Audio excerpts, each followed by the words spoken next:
What's up, everybody? This is Jason, zombie collector, if you will. Just trying to pull up some tunes. Like right now? Like right now, this very second. So let me kind of scoot this over here a little bit. I'm pulling up some tunes real quick for the viewing public. If I even have a viewing public, I might not have anybody show up. Everybody be like, that Jason guy is so lame. That's what my son says. Whatever, Dad. See, he just goes, whatever, Dad. He knows. So we're trying to get this up and running.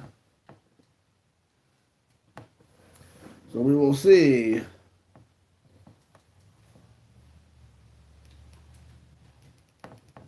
So I got it going. I got some music going. So we'll see how it trends.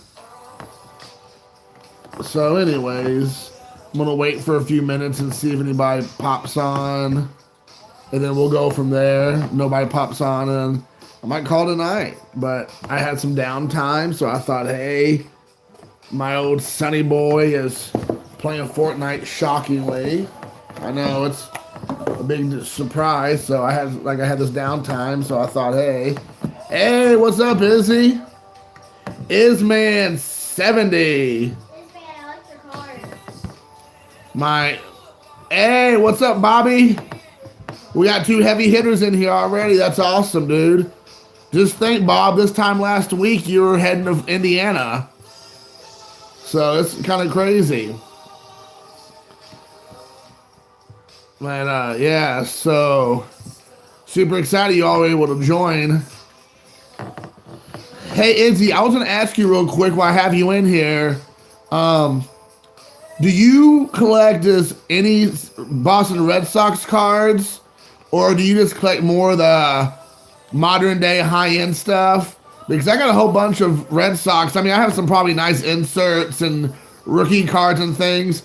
But I was going to send you over a care package, but I didn't want to send you a bunch of just random Red Sox players from the last 20, 30 years, and you're just like, I don't need those cards. Kind of like what you did for me for my Reds. So I didn't know if you had any interest in that, or you don't need them, and that's okay, it won't hurt my feelings. I'd rather not send them to you and you just say, than not. So let me know what you think. Hit me up. Yeah, my son whips my son, like today, there's a new zombie version they put back out. And I got to I got so far, and then he pretty much just took the control out of my head and was like, okay, I got it from here. You got the best loadout, Dad. Dad, this is the best loadout ever. And he pulls it out of my hand right when things started getting real. And then he got killed, and he looked at me like, oh. Yeah, because you're the one who knocked me down to 60 HP before you're like, oh, Luca, you're better than me, so you need to do it. And then you get mad at me. And for years. So yeah, I mean, like the Cincinnati Reds, man, I can't believe it, dude. They're awesome. I can't believe that.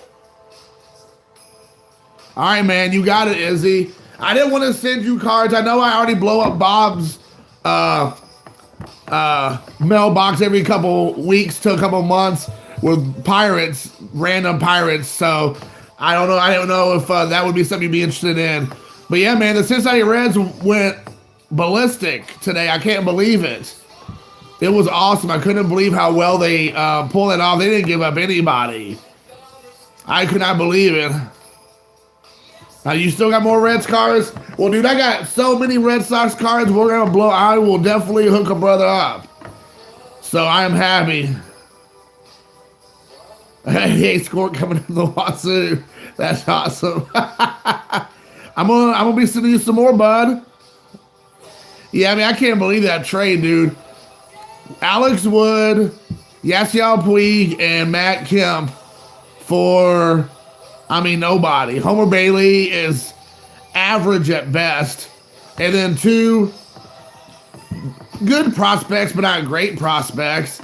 I mean, of course, those guys can develop and turn into like superstars, but they're not like the best in the Reds organization, so they really didn't give up anybody. So, I mean, you know, time will tell about the prospects if that was a good trade or not. But at least in the foreseeable future, they were a great trade. I was shocked. I was at work I was on my break and I was going through Red's news and it just broke like 10 minutes before. So I like was trying to hurry up in my little 15-minute break and read as quick as I can. I don't know. I hope he's going to be ready here soon. I hope maybe this year. I would think he'd be ready this year. They need him. So I'm trying to get the music, put some lovely holiday Christmas music. Not holiday. What was I thinking? See, they're trying. Yeah, Luca can sing some hippopotamus Christmas songs for us. He did that today at school. Where afterwards he busts out Fortnite dances for a crescendo. So, but it was funny because today when I was leaving work, 'cause I have Christmas Eve off. A lot of my coworkers do not. I was like, Merry Christmas, Merry Christmas. And everybody was kind of like, huh, he's saying Christmas in the workplace. Well, look at him. I'm just throwing caution in the wind, wishing everybody Merry Christmas all around me. Oh, and by the way, I heard you tell me, buddy. I know I left you hanging with only 16 HP. Oh, yeah. I don't want you to think I was blowing you off. I heard you say that, but that's typical situation that I'm in with you on a normal basis. Nah? Yeah, by far. Apparently each class, Bob, all had a song they're supposed to sing in front of the school because they showed a little video of it on Facebook, and they didn't show Luca's class, but Luca's class sang the hippopotamus song about Christmas, and then there was other groups, other classes singing their other songs or grades or whatever. So it looks like there was a mixture of classes or a mixture of songs. There really isn't any other kind of songs. There's just the hippopotamus song. I think that's kind of like the top echelon of Christmas music songs. Luca can come in here and perform it if you would like. No. He goes, no.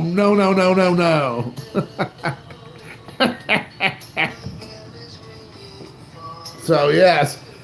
So yeah, it was pretty interesting to have there, man.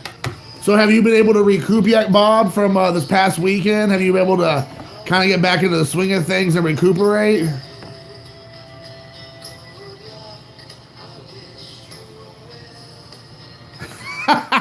The first one's always free, and then you're like, whew. Then after that, you gotta pay for it. 大丈夫ですか? 疲れたね? Well, you can't beat that. I am going to be... Oh, what's up, Donnie? I'm the new super collector of Yasiao Puig. You got that right. Look at this weirdo. I love my son. He's the best.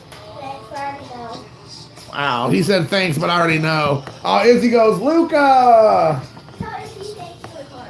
And Luca told me to tell you Izzy thanks again for the cards. He really... No, his card, the picture. Oh, he really liked... Not only did he like the cards you sent him, he also liked the actual Izzy Isman baseball card that you autographed. He thought that was super cool. So he told me to relay that message to you. The rarest baseball card in history. He said that's the rarest baseball card in history. And I would probably eventually say that's true. It's going to be the new Honus Wagner of YouTube baseball cards. But yeah, man, I'm going to be the next Yasiel Puig super collector. You watch out.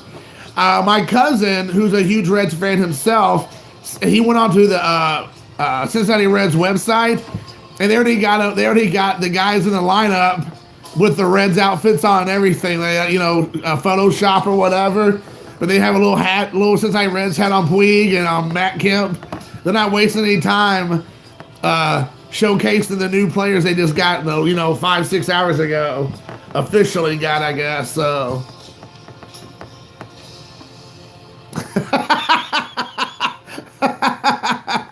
Yes, they haven't even retired his number. You got that right.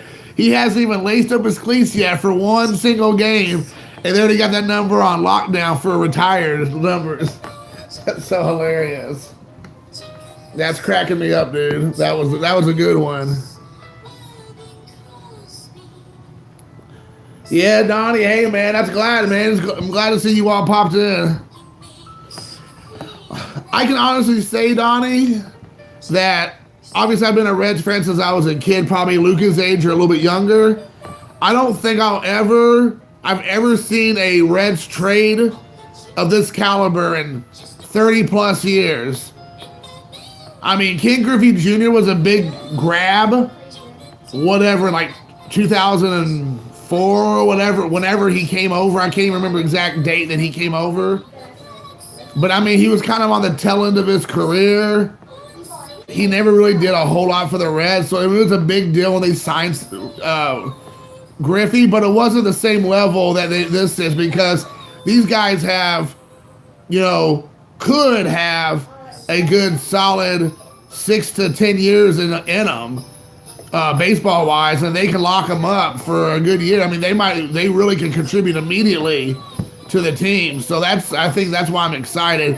When they brought Ken Griffey Jr. over, there wasn't really anybody else on the Reds that were helping contribute to them do anything. I think one year they went to the playoffs and they got beat like in the first round. It was like they got demolished.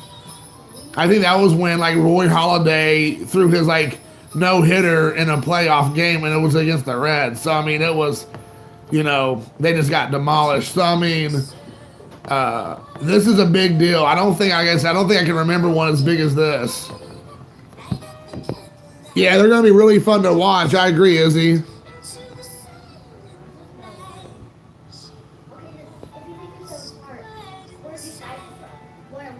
Yeah, I agree with you, Donnie. They're going after Bryce now for sure. And I don't think anybody was thinking that a week ago, maybe even a couple days ago.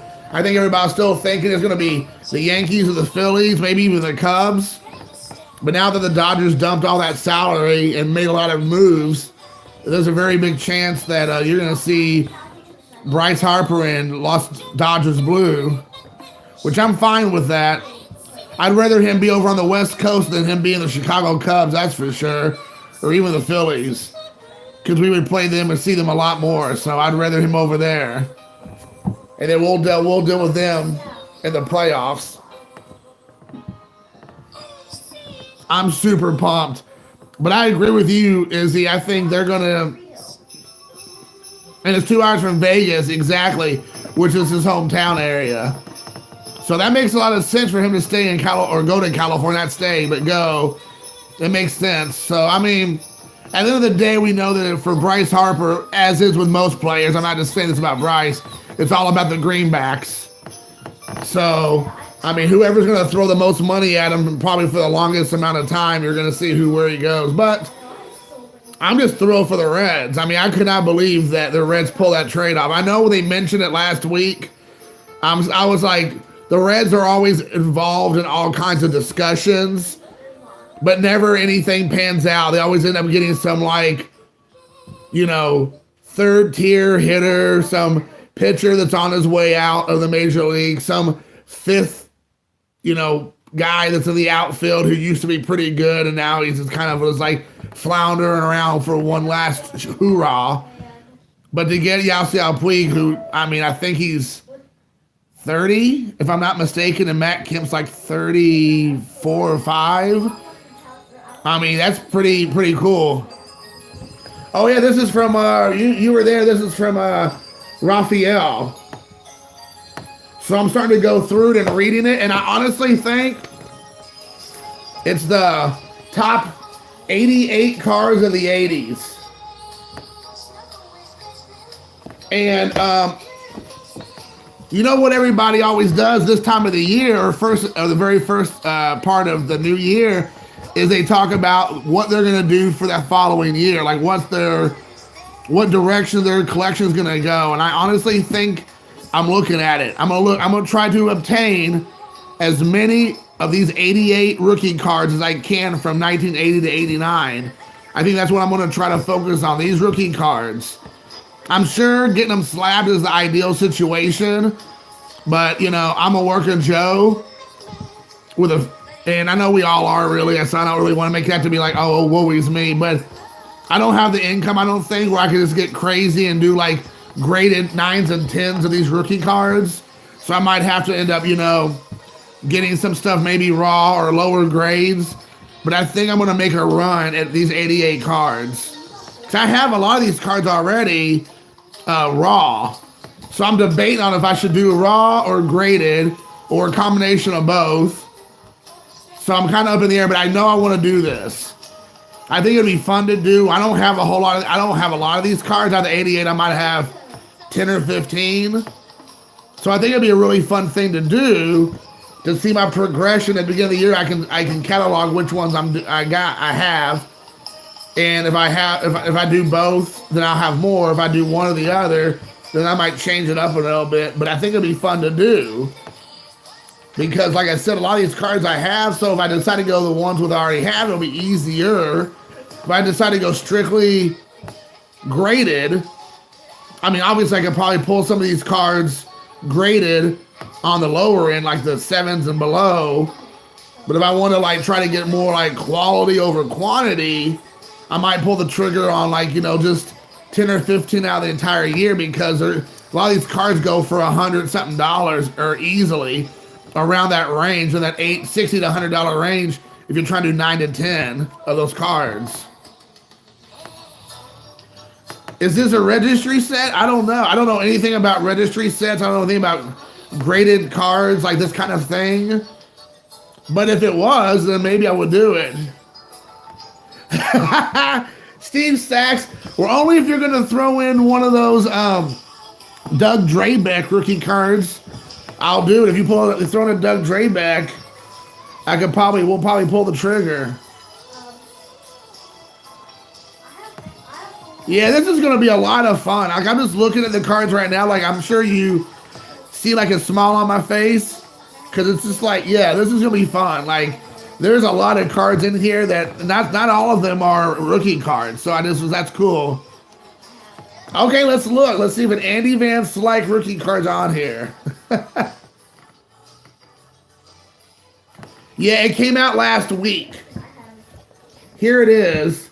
It came out last week.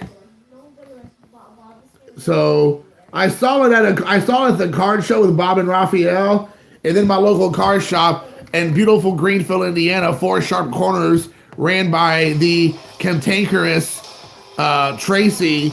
He had a couple in his shop.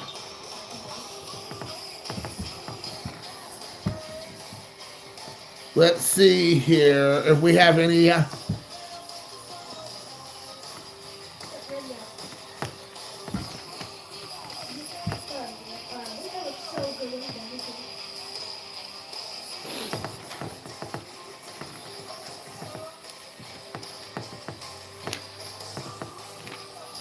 I haven't really looked at most of these cards.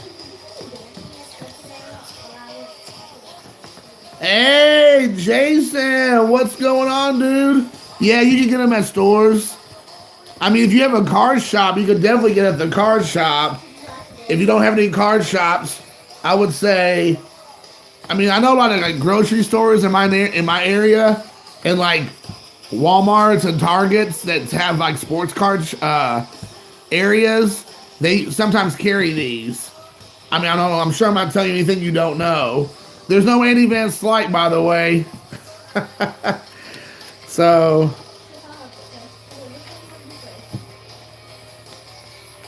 but yeah, man, this will be fun. I'll have a handful of these cards out of the gate. So, I might just pose a question to you all now, and then you all can tell me later. Or I might do another video also asking people from the community. So, if you were going to do this yourself, if y'all were going to do this yourself, would you go after raw cards?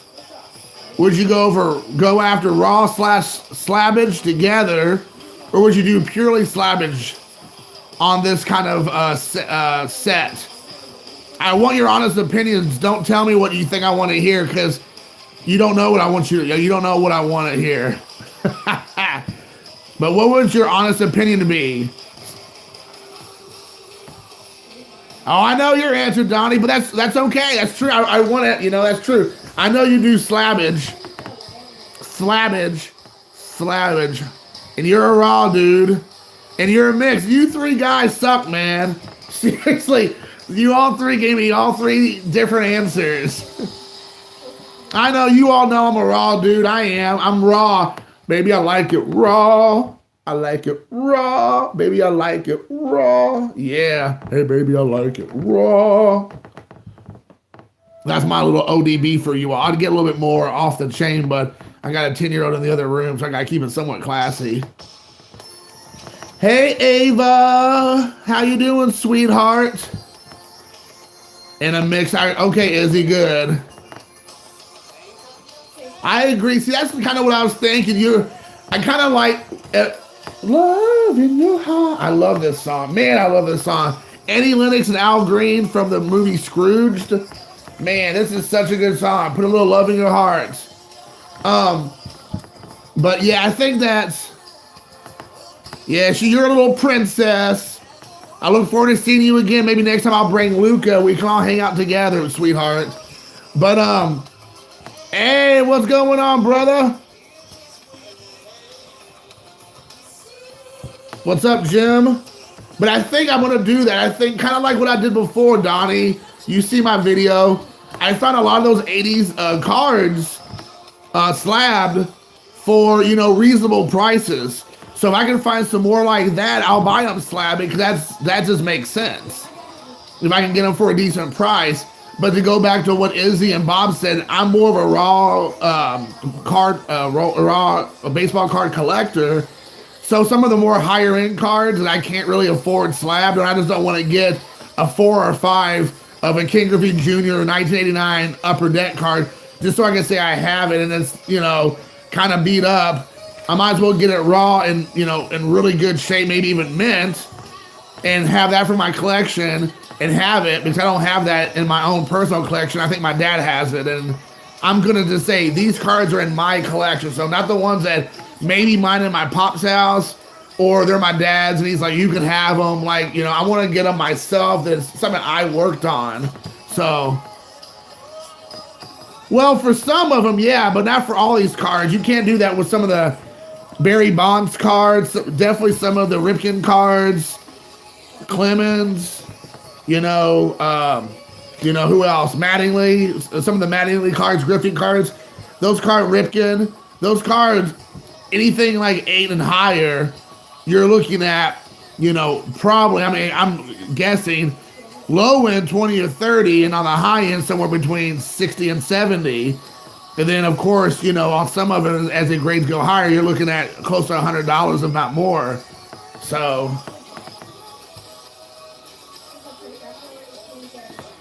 well, just make sure you be safe as you travel, Jim.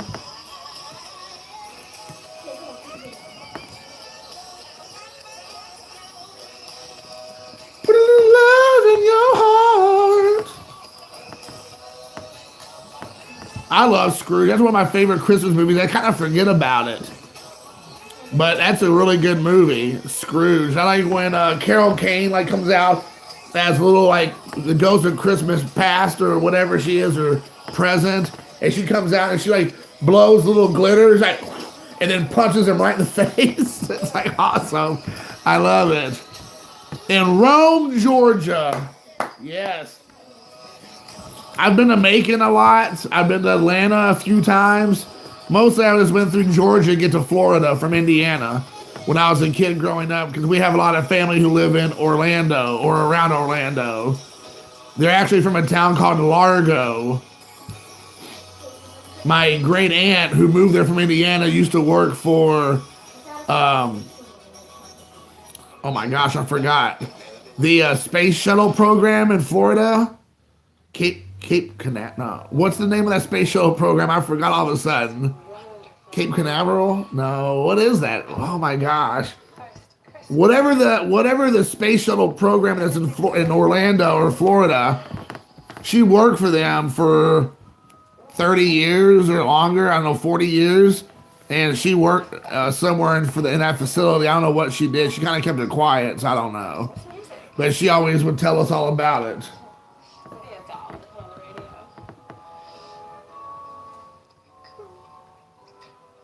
Well, if you move to Kentucky, dude, we'll probably be neighbors. So yeah, move to Kentucky. We'll get to hang out, do some baseball card shows, hang out, we'll go get some breakfast somewhere.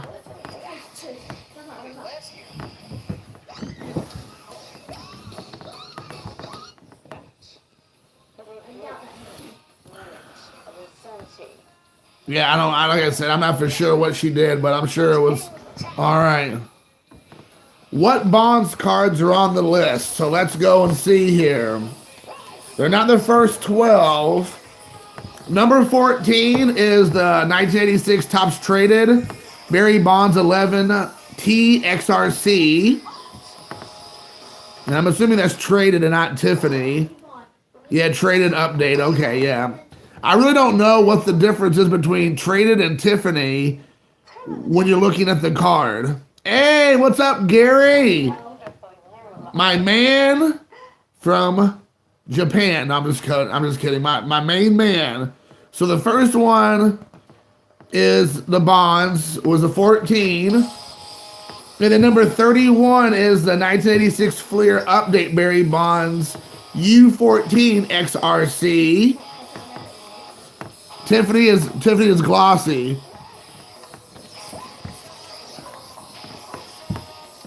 The new baseball card Beckett, top 80 cards from the 1980s. I'm talking about starting next year of me tracking down, trying to get this whole, make my own like master set. I have some of these cards, so I think I'm gonna go ahead and pull the trigger and do this. I think it would be a fun thing for me to do. It's something that's in the realm of reality for me financially. And it's in my favorite genre, my favorite era of cards, junk era. So why not put together the top 80 cards from the 80s? I think that would be really fun. So, oh, Gary, that's not necessary. You don't got to help me out. I don't want you to spend your money and time tracking anything down for me. You know, that's really kind of you. I don't want you to, yeah, the printing is very small. I agree. To go back to your question initially, I think, Donnie, number 49 is the 1987 Donruss Barry Bonds 361 rookie card. I'm looking to see if there's any more. And then the number 59 is the 1987 Fleer Barry Bonds 604 rookie card. But the most important one is the Greg Jeffries number 57 rookie card, 1988 Donruss. I bet you have quite a bit of that stuff. That was 1980s money spent. Okay, man. Well, I'm not going to tell you no. I'm not going to put it in a sleeve. That's right. Like I said, I don't want people to like think I'm doing this so I can get free cards. I mean, obviously that's not what I'm doing. I was just throwing it out there for myself. It'd be just like a conversation for discussion tonight. Not that I want you to give me stuff. Well, I appreciate it, man. If I can, and I was just telling the guys here, I'm just probably gonna do a mix of raw and slabs. Like, some of these cards, slab can get kind of expensive, at least expensive in my world. So I'm not necessarily trying to track down every single 8 or better, 9 or better of these rookie cards. That's not realistic. So, I'm just looking to try to like get my collection. So I'm going to show all the cards I already have in my first video, and then we'll go from there. I was sleeping in the 1980s. I has an Eric Karros. If Eric Karros is in this thing, I will definitely take it. I don't think I've seen Karros, though. But I will appreciate it if I do. Oh, they have the 1987 Donruss Opening Day 163A. The Barry Bonds Air, Johnny Ray. That's a cool one. Yeah, I'll show you the first page. All right, the first page. Here you go. Here's the first. I'll do the slow roll.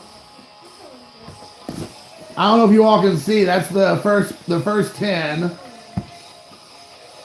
Can you all see it? Yeah, I think you need to get this Beckett, Gary, for sure. One.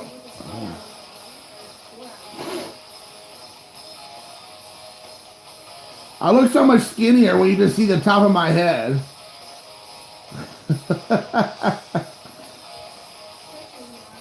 Hey, what's up, Victor Negron? My brother.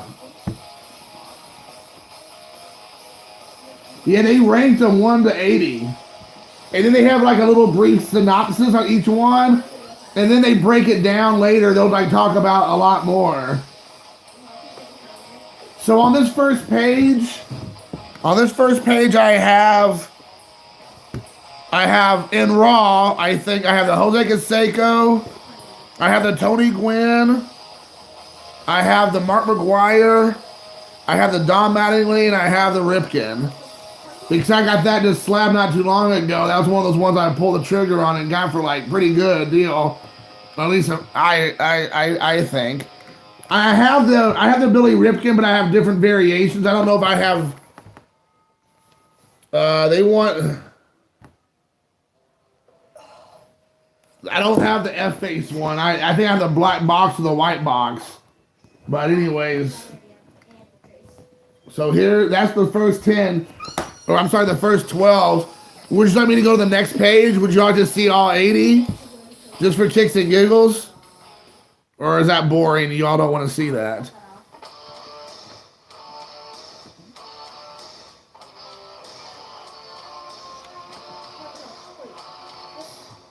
All right, cool. All right, let's go. Next page. So next page we got right here. Yeah, Rick face. I remember that. Let me back it up a little bit. Are you all able to see it okay?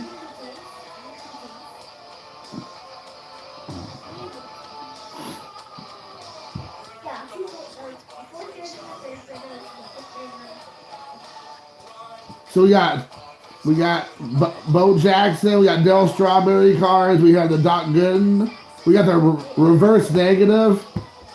All right, cool. We got the reverse negative Del Murphy, we got another Don Mattingly, we got some what we got? Wade Boggs, we got the King Griffey Jr. Bowman. I think I had that. I don't know if I have that Greg Maddux. I think I do. I don't know. I have to go through all my rookie cards and start pulling them out. And so because one of my first video of the year, or maybe December 31st, will be that video, and I'll talk about doing this. I think that's going to be what I'm going to do. Yeah. Are we ready to switch the page, or we want to kind of look? Keep looking. I'm in no rush to hurry. I just don't want you all to be like, all right, let's go. Let's move this thing along.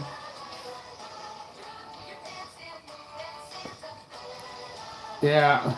On this page, I believe I have the Bo Jackson. I think I have the Ryan Sandberg. I think. I have the King Griffey Jr. I got that from Raphael. I think I have the Maddux. I think I have the Boggs, and I'm almost positive I have the Mattingly. Oh, I don't have that That's Tiffany. That's a Topps Tiffany Mattingly. I don't have that.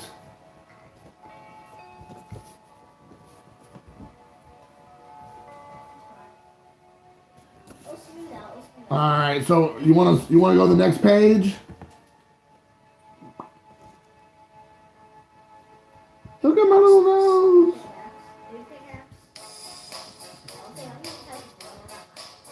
Turn the page, Popsy. Yes. Turning the page now. You got it. All right, so next page. So we got some Bonds here again. We got some Roger Clemens.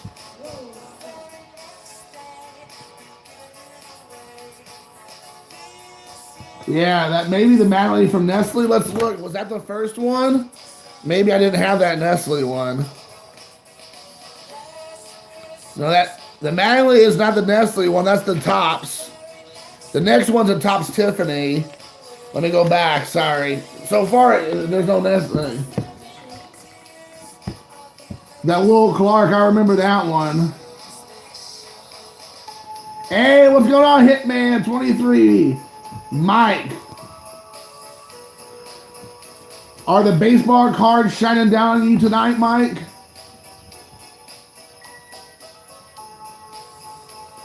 I gotta get that Greg Nettles. Yeah. You know, I guarantee you they would have, if this was printed 1 month later, I bet his card makes it on there. That is hilarious, dude. Good. That was a good one. Whoa. I think I have this. I'm not for sure. Oh, I don't. Yeah, I think I have the tops traded in that one. But this is. There's different variations of this one.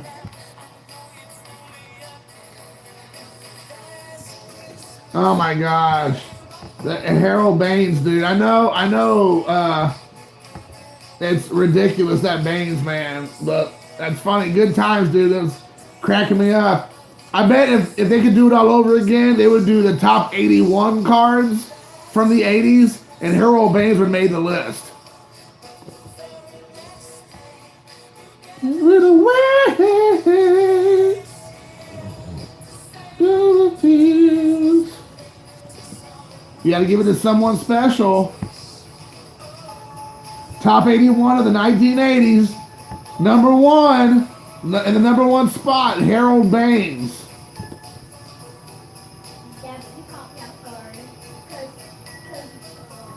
Pittsburgh's in the house.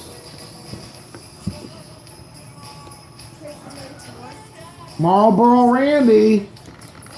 There it is.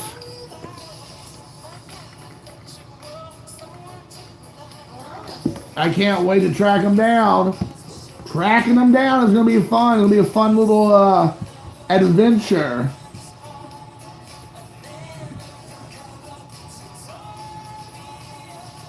I made the top 81. Yeah, you're probably right. That's awesome. That was a good one, man. That was funny. That was fun, boy.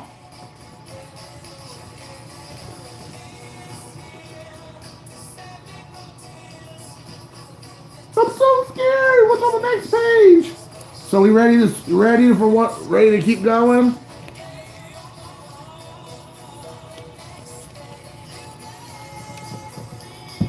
All right. Hey, what's up, Jonathan? Yeah, give something special.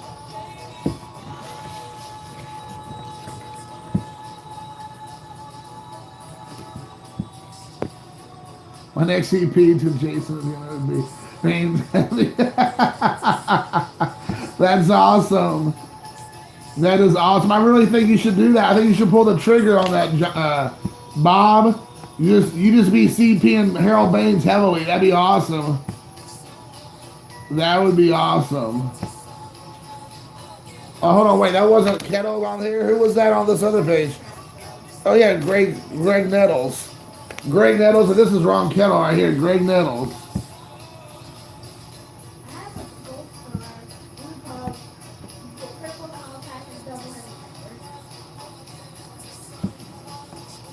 So we got Fred McGriff, Crime Dog, Greg Maddox, we got Craig Biggio, Kirk Gibson, we got Ken Griffey Jr., and the Ron Kettle. This will be a pretty easy page to get.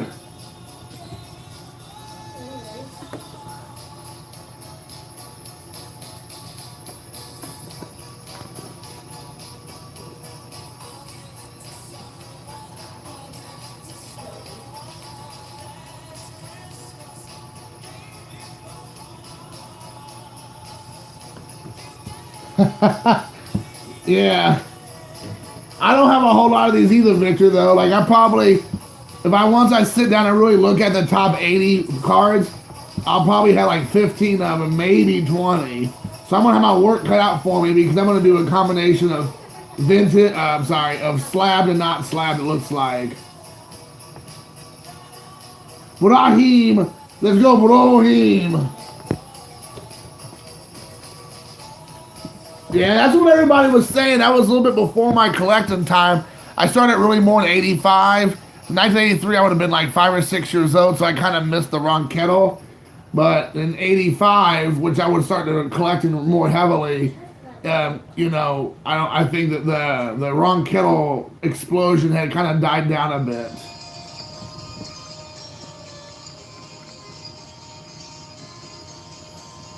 So let's move it on.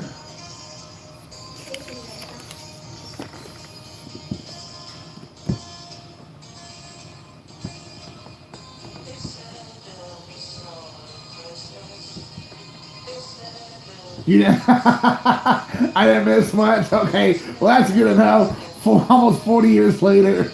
That's awesome. So this page is going to be somewhat easy to obtain. I think most of these cards, none of these are like big, mega expensive cards, unless I get them like highly graded. Oh yeah, Vince Coleman in 1986. That's true. That's a good point.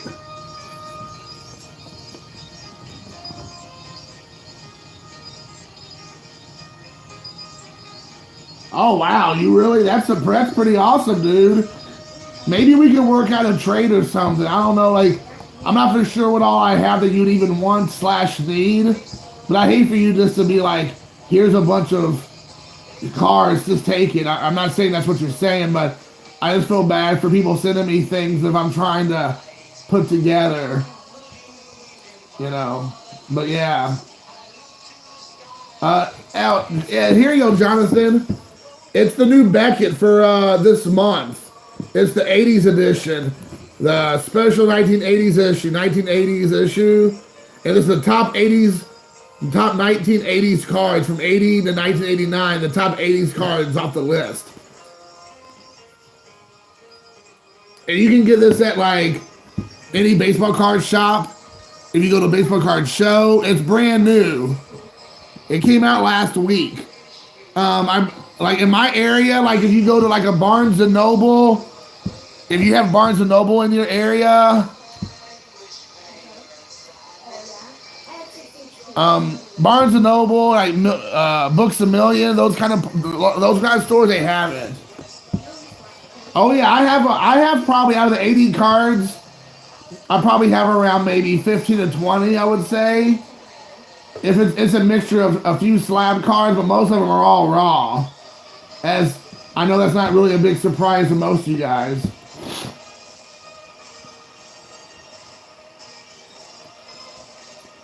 Yeah, well then why don't you go on eBay or Amazon and get it, Jonathan, if you're just so inclined. SA.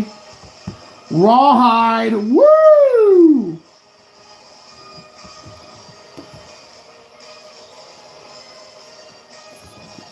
I might make myself some Cuban coffee later. So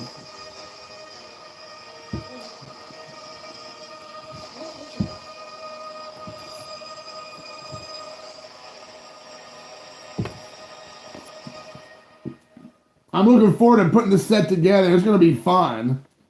This is going to be really cool. I'm so pumped. Even if I just get like half the cards, if I just grow it by 20-ish cards, it'll be so much fun. Yes, it is. Yep, it is the newest one. See, you can see the spine. 2019 January. So, yeah, I hope they do the 90s one next. Maybe they will next year. That might be cool. They do one for the 90s. Because it can't be just me. If I'm sure a lot of us would probably feel the same. I feel like there's been a resurgence in the last couple years of 80s and 90s junk era cards. I mean, obviously you're still going to have collectors who collect mostly vintage, like 70s and older, 75 and older. And you're still gonna have the guys who collect this modern day stuff, breaking wax and boxes and all that jazz.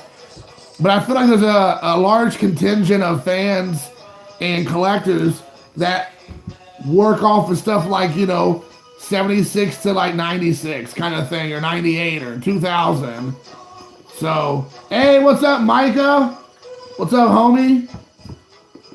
So I think that it's very possible to see that you're going to see a lot more collectors, fans going after the cards from their childhood more hot and heavy.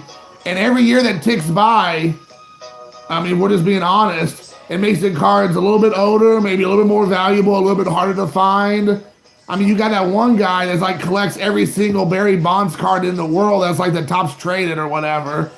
So those are the kind of things that you just never know what you're going to come across. I'm sure he will. Yeah, man, Micah, how's your knee doing, dude?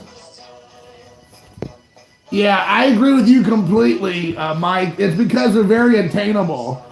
I mean, not everybody's going to be able to track down the Jackie Robinson rookie card or a Pee Wee Reese or a Mickey Mantle. I mean, at least not in respectable grades and or respectable just vintage, condition. I mean, you're starting most of those cards out even raw. You're looking at the low end 50 to 80 bucks, and usually way more than that, unless you just stumble upon a heck of a deal. Hey, I'm always a fan of tacos, and I like all kinds of tacos. So yes. Man, that stinks, man. I'm sorry to hear that. Hopefully you'll be back on the mend before you know it. Everybody, Diego's here. If y'all want to get involved, man, if Diego starts putting things where it's public and not private, I don't know why you do that, but it's none of my business. It's your thing. But Diego does like box and pack breaks. We were just talking of junk era mostly, so he does most of his like mid 80s through the 90s and into the modern day stuff. And he does a very like respectable, like a couple dollar buy-in. And it's pretty awesome, dude. Like, it's, you can get all kinds of junk era, and you're obviously not guaranteed any kind of big hits. We all know that ripping back, 1988 score, we know 1992 upper deck, we know we're not going to hit like some mega hits. But if you're just looking for some fun junk wax era cards, maybe some rookie cards, I think it's a cool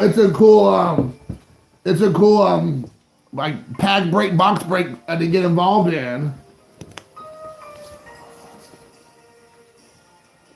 Yeah, well, he does mostly baseball, what I've seen. I mean, I'm sure he does a little bit of hockey, a little bit of football, basketball, but mostly football, or mostly baseball. I'm judging you, Diego.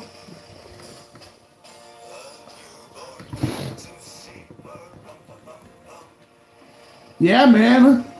Diego, you just need to buy a couple of cases of 92 score until you hit a DiMaggio autograph. That's it, dude. I just say buy 5 or 6 cases. Sure, you'll hit one. And I'll be sure to get that one. That's the one I want. That's the one I'm looking for. Here's one of my favorite Christmas songs. I gotta turn it up.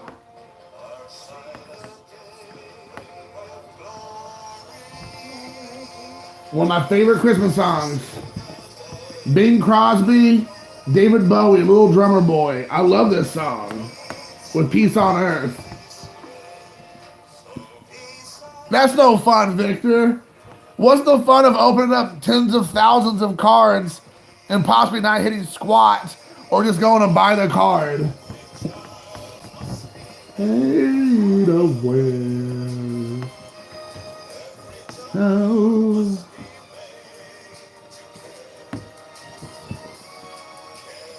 The 1992 score, there's tons. Here's the next page, guys. The Greg Jeffries is going to be super hard to obtain.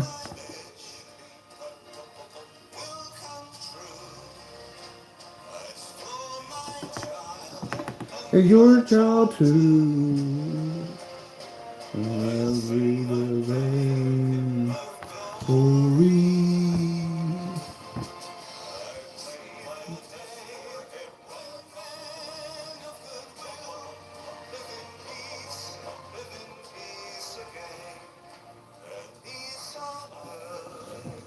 This is, oh my gosh, I love this song. It made me almost cry. I want to cry. But it's such a beautiful song. Hello, Bing. Yeah, Jim Abbott for the win, baby. Jim Abbott, tops traded. Olympic card.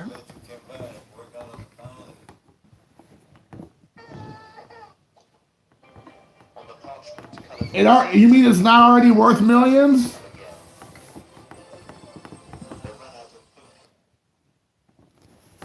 Yes, I want to continue watching. I don't think I've ever seen this Bo Jackson. Does anybody have this Bo Jackson in their collection?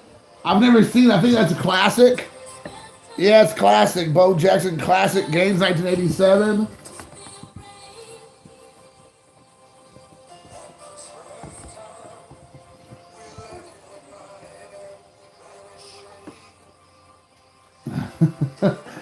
Yeah, man. Bowie and Bing, dude. That's such a great song.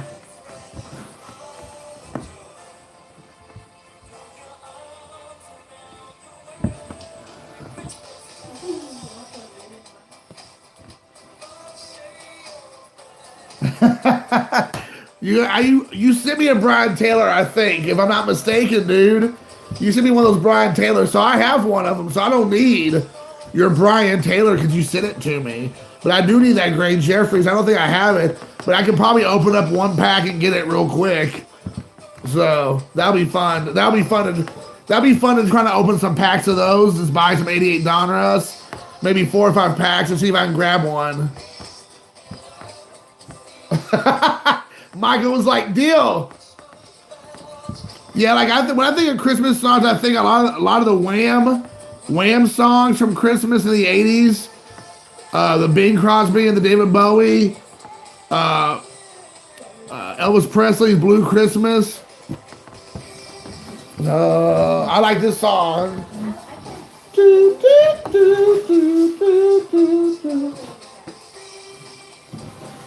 You all seen all my stuff.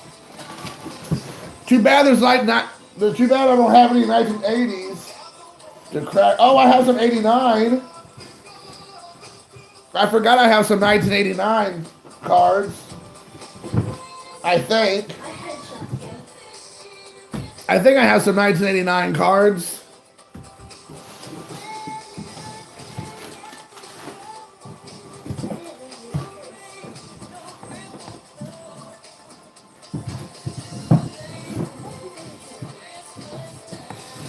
I have a whole bunch of these. I don't even know what it is. 1991 Fleer basketball.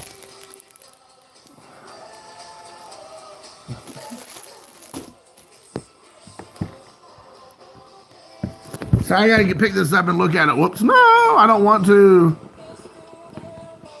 I have like a bunch of Martinez my uncle gave me years ago. Oh, I didn't know he was the first $1 million signing bonus. Oh, I have all the checklists over here, Bob. I have a good idea I'm gonna do with those checklists. You'll probably be one of the first ones to get it. That's a cool story about Bing Crosby and David Bowie. That is awesome, dude. Thanks for sharing that, Gary. That's cool.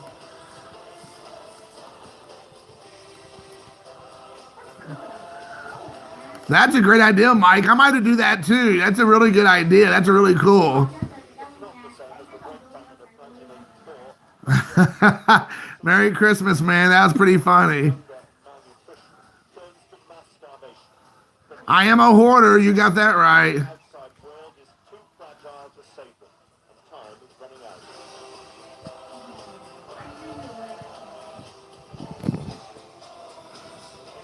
His mother was his negotiator. Well, wow. It must have worked out well for him. I was at the bank today and that's what you should do. I did the same thing. It's funny you say that, Jonathan, because today when I was leaving work, I was like saying, Merry Christmas to everybody, and everybody kind of looked at me like, oh, Merry Christmas. I haven't heard that before. That's new to me.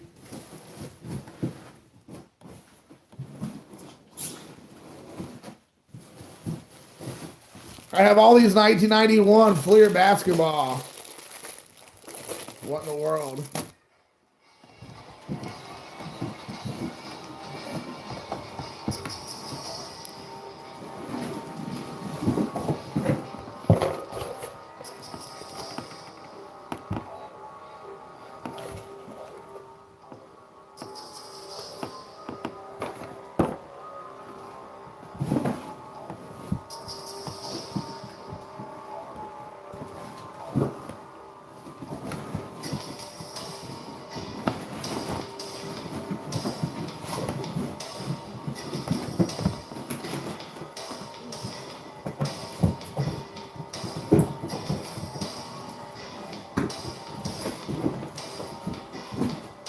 Oh, I found some.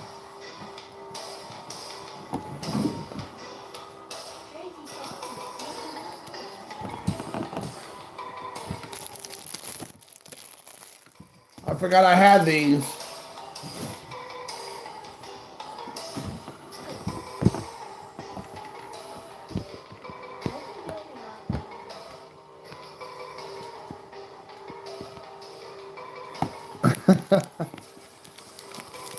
Do we want to rip them?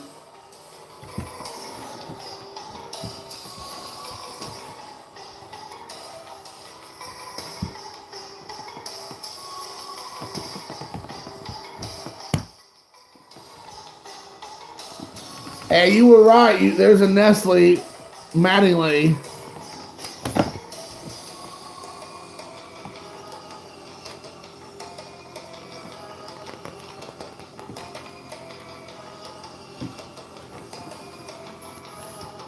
Rip him and rip him good. All right. Let's take a look here. So this is, we all know this is 1989. Well, I'll get back to this here in a second if we have time. So this is 1989 Upper Deck. I'm just kidding, Don Russ.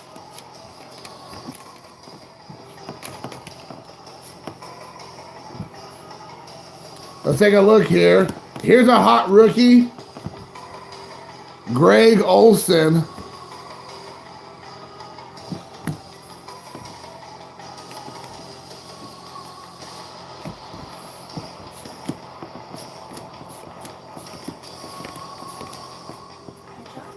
Oh, this is a cool card. I'm gonna be honest there. I kind of hard still too. I don't really like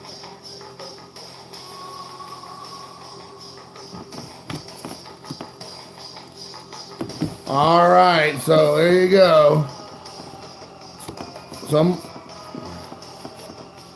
We got some twins in here. I got some twins in here for you, Micah. All right, so that's the first pack. Let's go second pack. Let's see if we get lucky.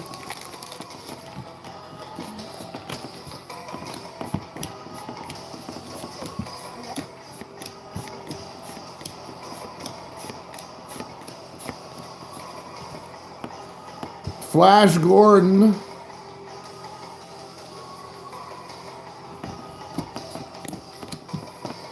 So nothing big in that one. Were there even anything like, were there Diamond Kings in this product? Wasn't there? And Alex Madrid, I'll be sure to look for that one. I got Jack McDowell, Ken Caminetti, a Barry Lyons, a Mark Lemke. Oh yeah, that's right. That's right, Schilling's rookie card. That's a good one.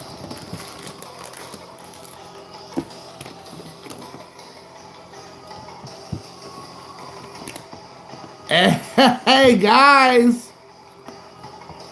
right there, third pack in, King Griffey Jr. rookie card.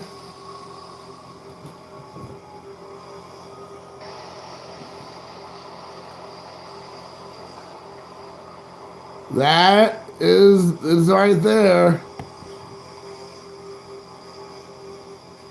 That is pretty awesome. Oh my goodness, so there you go, that's good. There's the back, or I should do like this. PSA 10. What, even, let's just say this was it was a 10.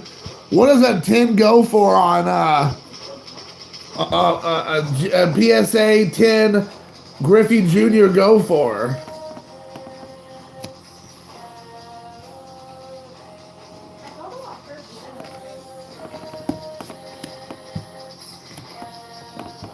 Wow, $200? That's a pretty good deal.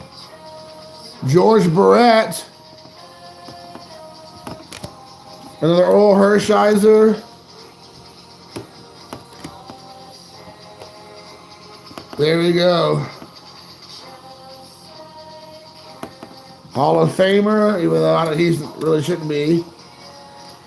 There we go. There's a Diamond King.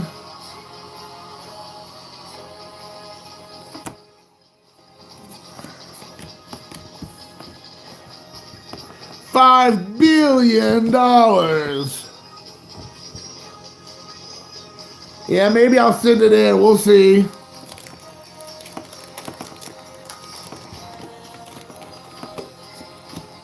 I guess we should just keep going. Oh, boom, Alex Madrid. I'm sending that in actually first. That'll be my first one I send in right there.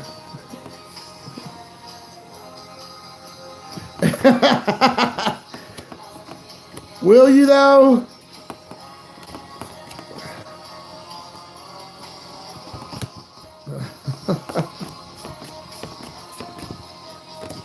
Oh, I didn't realize those MVPs were insert cards. I gotta pull that one out.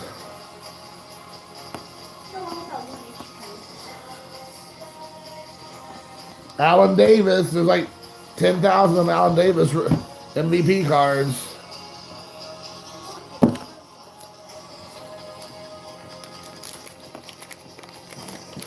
Yes, I can retire.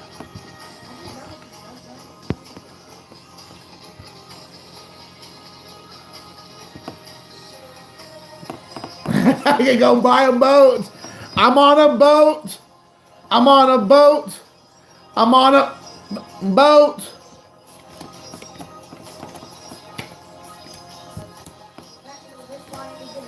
Boom. Crime Dog. MVP. Most Valuable Pain. Yes.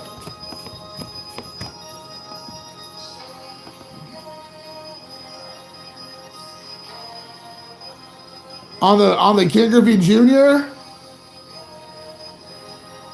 Wow, that's pretty good. I might have to. I have a whole bunch of those Ken Griffey Jr. cards.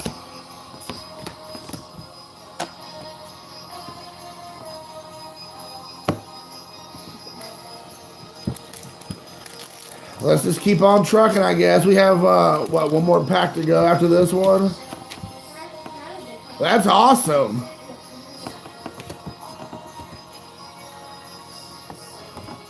Chris Carpenter, rated rookie card. David Cone. We all remember David Cone.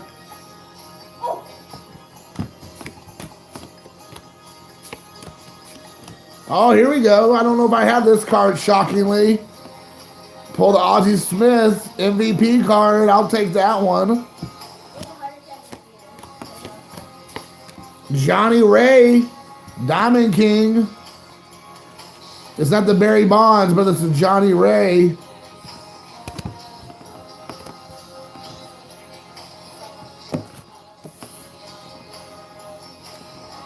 Here's the last pack that I pulled. I can't believe I pulled a Griffey Jr. rookie card. Has it been sitting here? All right, let's see.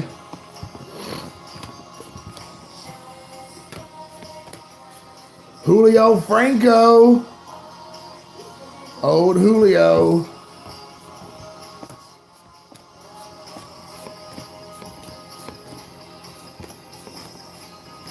Alright, that pack was underwhelming.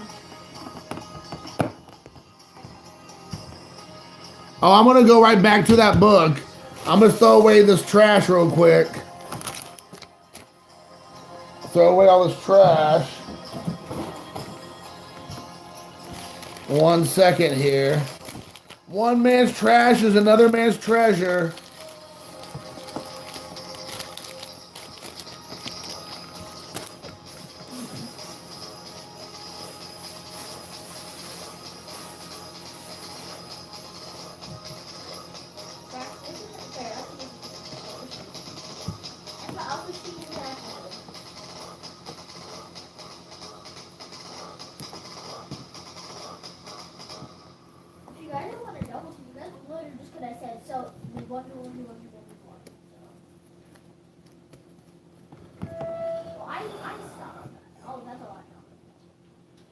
Yeah, that book is pretty awesome. I'll get back to showing that book here in 2 seconds. I'm just gonna throw this away, and I'm gonna get myself a drink because I'm parched. Please talk amongst yourselves.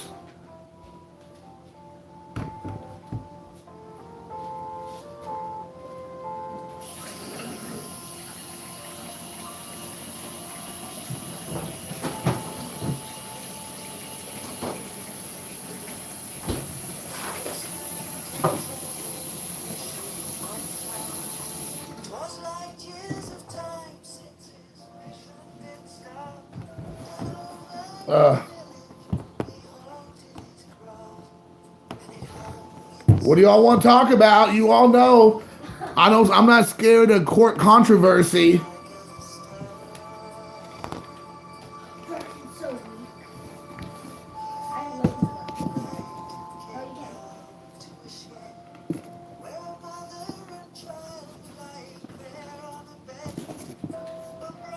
can. Here's one of the last pages, guys. Second to last page. They got the chicken card. Wally Joyner. Is that something like Littlefield? John Littlefield or something? Yeah, John Littlefield. I have no fight left. Yes.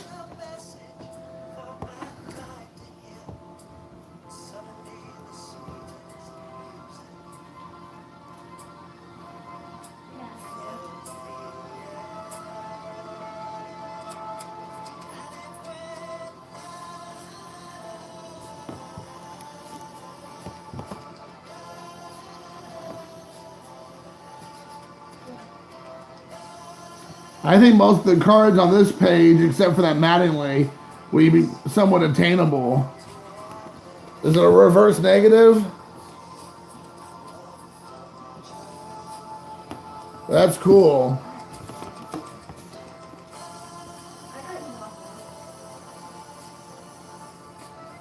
Oh, the Littlefield's tough. Oh, that's not what I wanted to hear. But I guess we'll give it the old college try. We got one more page after this. Are we ready for that last page? The last, what, 5 cards?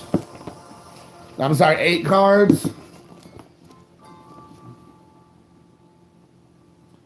Or y'all just want to let this wash over you a little bit longer? Hey, what's up, Joel? Thanks for popping in, dude. That's awesome.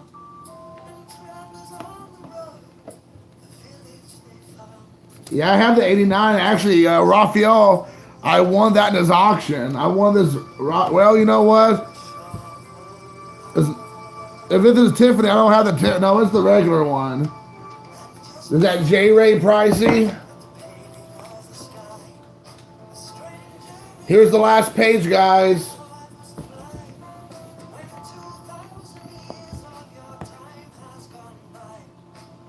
This is the last page here.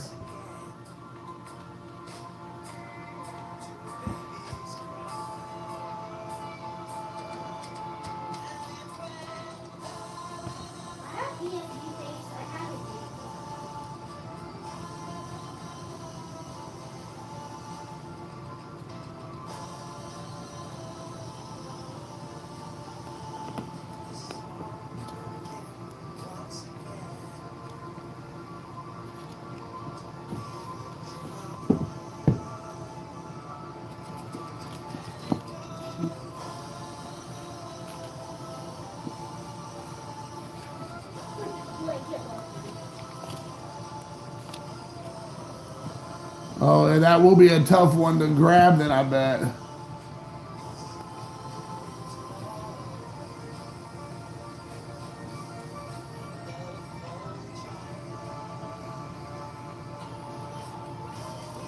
Delano DeShields. Tom Seaver. Yeah, the correction, yes.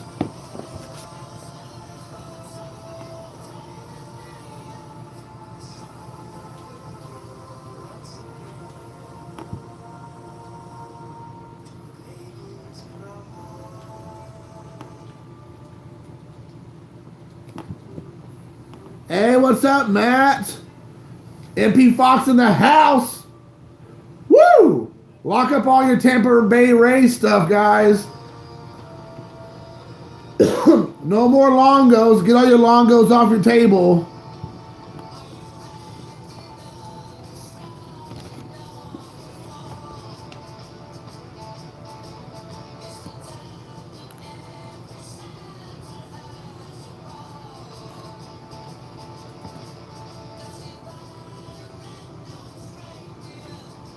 Hey, what's up, my brother? I know I'm really disappointed. You got that was pretty funny. I'm really disappointed. You're right. There's no any oil can boys. That's lame.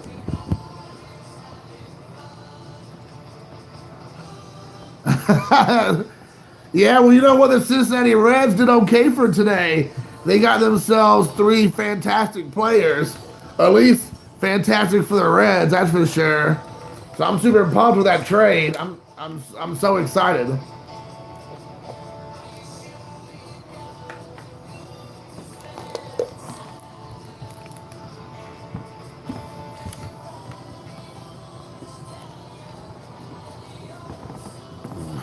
So as everybody was just saying a few moments ago, what would you all like to have a topic? Anybody have any topics tonight you all want to discuss? I'm just going to quickly pull out all the cards that I know that goes to the people that collect these teams.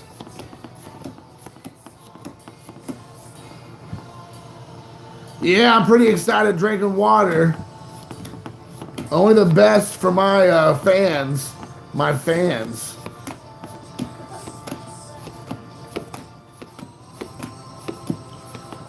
I got my Pirates going. I don't know if Bob's still here or not, but I got my Pirates going. Oh, I got some Red Sox now that I know.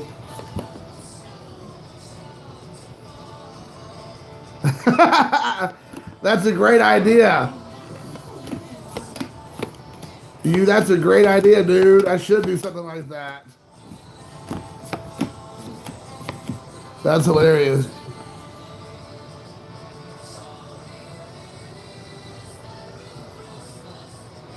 All right, cool. You're sorting cards, but you're tuned in. I got your Pirates going already over here, dude. Oh, I got me a Cincinnati Red. I gotta put that to the side. I was gonna put my Reds to the side. Uh-oh, I'm gonna have to. My battery's getting ready to die, so I'm gonna get up and. Oh, I got my Twins. Another Ranger. That'd be a cool card to get autographed by Oral Hershiser. If Oral Hershiser autographed in the mail, that'd be cool. Oh yeah, that trade is awesome. I'm super, super excited about that trade. You were exactly right.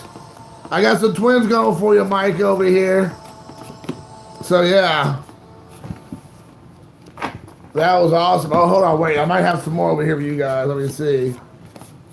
No, none of these guys are the people you all collect. But that was a cool hit right here. I'll take that hit. I'll take that hit all day long. But yes, that Oral Hershiser would be awesome autographed. It just looks really cool. It's a cool image of him with the ball, with his balls in the air. Ron Oster. Out of all those cards, I only got this one red.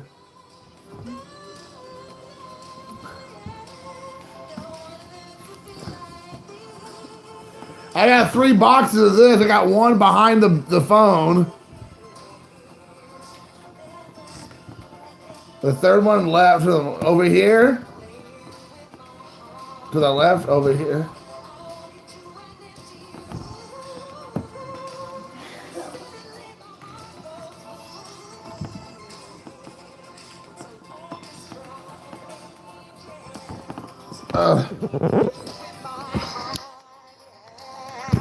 I gotta get my setup, my evening setup going. 1 second, please. I'm sorry in advance for you're all probably throwing up everywhere. Bob got to see it behind the clock, behind the curtain last time. Yes, Votto definitely has help now. Thank goodness, because Billy Hamilton just wasn't cutting it. So, I mean, you know, I'm glad they shipped him off to the Royals, or he went to the Royals. So I'm super happy about that. That was a surreal experience. I'm sure it was super surreal. So I'm turning it down. Maybe it's too loud. But yeah. Surreal experience indeed, my friend. You saw how my setup was super ghetto-fied. So I go from my kitchen table to my kitchen window, all in the matter of 3 steps. Maybe 2 if I'm taking big steps. I'm a little guy, so I gotta take big steps.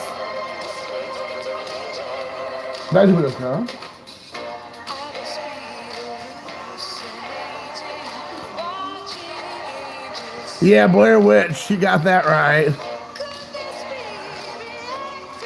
Yeah, I agree with you, Diego.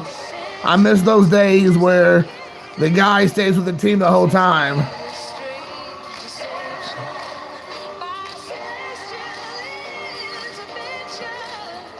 I don't think Bob wants to go out to the garage to see about Eric, because if Bob goes out to the garage, he might not come back. I'm just saying, my garage, it's kind of like the cabin from Evil Dead. I'm just saying, if y'all ever seen the movie The Evil Dead, my garage is a little bit like that. Yes, there you go, Bob. Bob knows. That's why nobody ever sees Eric's face, really. It's gonna be a little evil like this.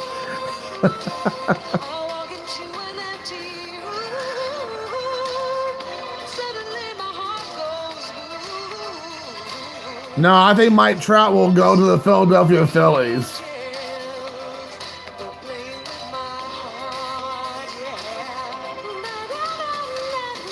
Yeah, I have it well dug, and if you watch a VHS tape, you will die at 7 days after you watch that. The little girl coming out of the well. Have you not seen this movie? I mean, it's going to happen, so I have it in my backyard.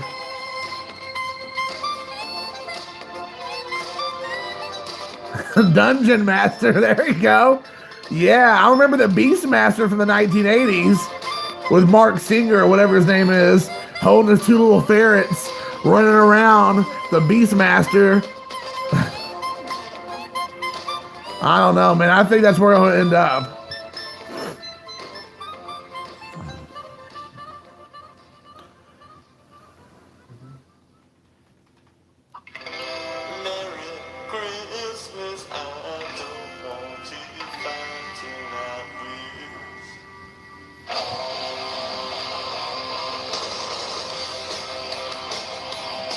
And this is what everybody came for.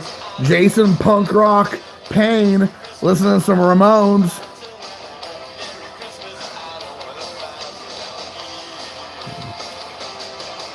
I need to bring Luca down to Tampa area with you, Matt, and then Luca and Mateo can play some baseball together.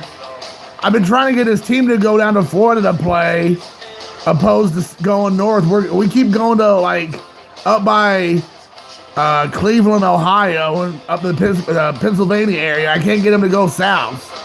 They're stuck in the idea of going north. That was funny. Matt Fox autograph.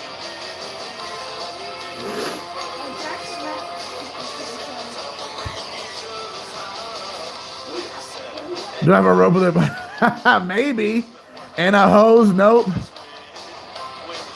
Oh, what's up, Angel? It's a party now that you're here. Indeed. I'm pretty sure I'm going to be coming down March 14th and 15th.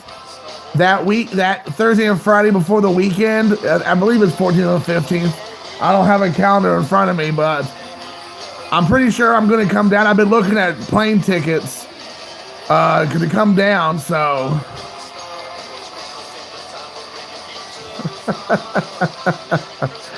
That's funny. You're like, oh, that stupid show called Lost. That was like not at all a cultural phenomenon. That was awful. But yeah, I mean, pretty sure I'm gonna come down because Luca will be in Japan for about a week and a half, 2 weeks with his mom during spring break here. So I'm gonna be by myself. So I'm gonna be going solo. So we'll see. Yeah, I hit up for 100 in the head. Oh yeah, for sure, dude. Yeah, I'm gonna try. Well, I guess my idea is because obviously all of you Florida guys are kind of spread out. I'm gonna try to find the best way to like see everybody, you know, if it's possible. Obviously, I know Matt has a family and he has family obligations probably that he just won't be able to stop what he's doing and hang out for a couple days nonstop. So I gotta try to figure it out. And then Jonathan and Raphael both in Miami. And I know I could probably stay there the entire time, but I would like to get up to Tampa to see you, Angel, and Matt. And then if Mike was available, maybe try to run over to Naples. So I don't know. It's a possibility.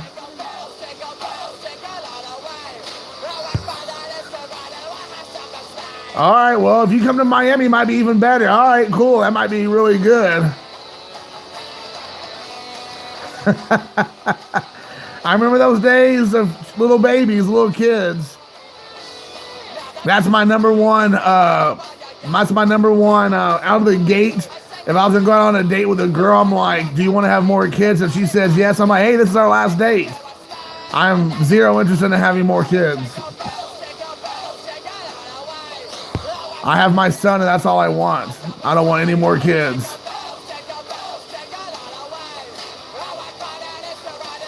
You're in the middle of everywhere. I like it. All right. You hear that, Jonathan and Angel? He's in the middle of everywhere. But you have like teenage boys. I don't want to like crash your party with your boys. They're gonna be like, Dad has a guy friend and coming over to play with baseball cards. You'll never hear the end of it, Mike. I got 3 kids to lose their hair daily. Yeah, well, initially back in the olden days, back in my early 20s, you know, we wanted to have 5 kids, but that never worked out that way. So we have our son, which is the best thing that ever happened to me with Luca, but I don't need any more kids. Here we go. We all have a sleepover at Mike's house. You can talk normal, buddy. Oh, I didn't want you to. Where have you been? That's right. We all having a sleepover at Mike's house. Gonna be party time. Hey, thanks for a lot, Joe, for popping over, dude. I can't wait to see your videos. I gotta get caught up. Last week it was crazy because Bob was here and Raphael was here. So I didn't watch like hardly any videos. So now I'm like a week behind. So I'm gonna try to spend maybe not out today, but rest of the weekend looking at videos and get caught up. With that being said, it's Run DMC, Christmas in Hollis. Yeah, I'm blaming it on Bob Bartholomew Johnstone Lewis.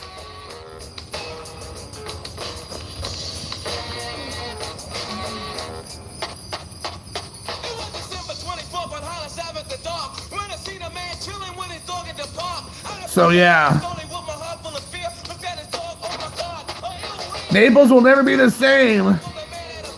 That is very true. Who's gonna shake my drops? Oh my gosh. Oh, it was funny. Raphael was like, I'm like, hey Raphael, do you want to take a shower at the house? I mean, like I can get you set up with the shower, you know, towel, all that jazz. He's like, hey man, this is so cold in Indiana. I'm not sweating. I'm not gonna sweat. And I'm like, get out of here with that. We all sweat, dude. And he was like, nah, man. it's so hot in Florida, you know, obviously we need to take a shower every day or whatever. Because here in Indiana, I don't feel like I need to take a shower. I'm not even sweating. I'm just like, it don't work that way, buddy, but whatever. So, it's cracking me up.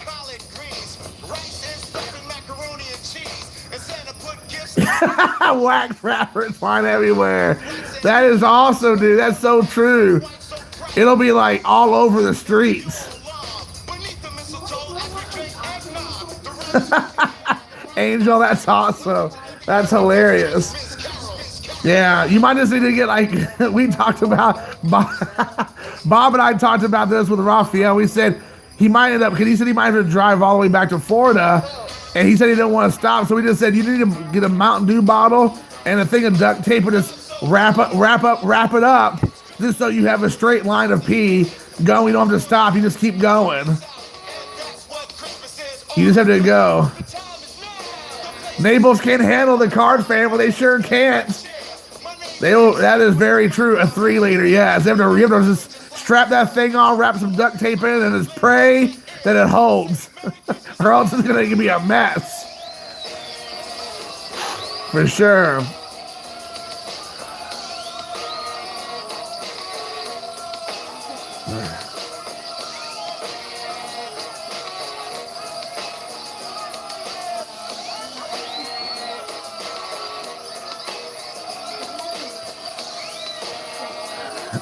I need a 50-gallon.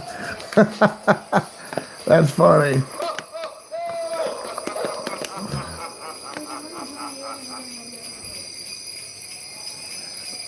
I don't want to be in that car if there's a wreck, Angel. You're gonna get like, it'll be like that what do you call that, Space Mountain or whatever, like that thing comes running down all the water and it splashes all over you.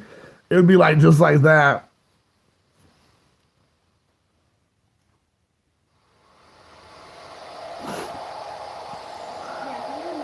Are you being serious or are you just asking?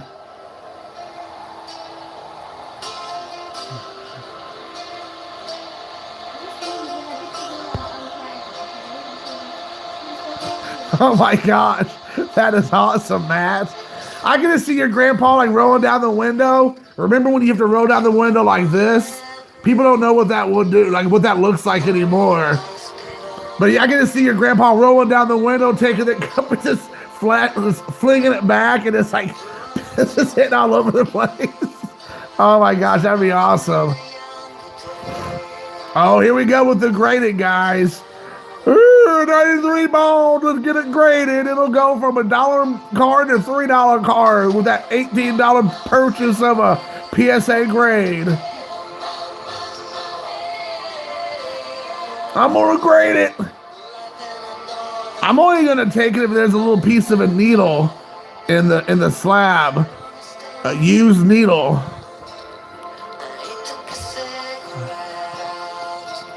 Oh, I'm sure it was. Yeah, this is a great song. I love Dream Academy. At least this song from Dream Academy. I don't know, I might preface that by saying, I don't know how many more songs I know of theirs, but this song is awesome. Yeah, Jim, that's a good point. We're going to be real classy, guys. We're going to get a couple boxes of wine and go to town at Mike's house or wherever. Oh, thanks, Bob. I'm a Gym Mint 11 in your book. That is awesome. I'll say you're at least a Gym Mint 10.5 in mine. Man, Luca just said I'm a Gym Mint 1. That is cold. My own son throwing me under the Slabbage bus. I'm gonna send all your cards to PSA. Well, you know, if you want to pay for it, dude, you go right on ahead. I'll give you a whole stack. Can you pop in for the video real quick, Luca? Can you give us some of your... What's up? Can I pick you up and put you on my shoulders? Can you give us a word of wisdom before you leave? Well, can you tell that to the crowd? There's 13 people in here. Never give up. Never give up. That's all you have for us? And if you give up, you suck. Whoa. Words to live by. If you give up, you suck. So there you go. I'm gonna change my new YouTube channel name to, instead of Zombie Collector, it says if you give up, you suck. Yes, my son, dropping pearls of wisdom on all of us Odies. They were a one-hit wonder. Dag nabbit. I love this song. Do they put Boone Farm in boxes? I don't know, but we should find out. I guess we'll find out in a couple months. Words of wisdom.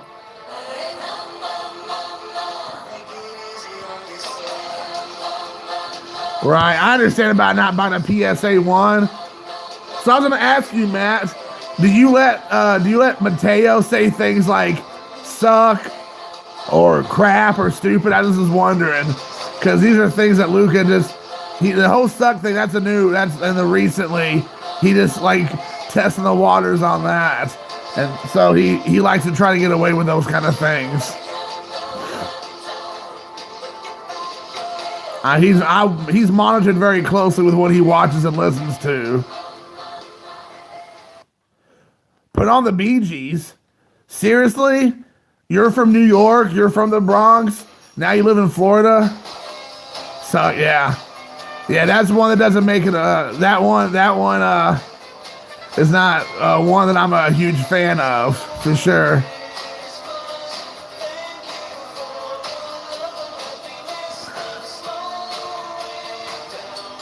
He busted out a couple shockers on me this morning.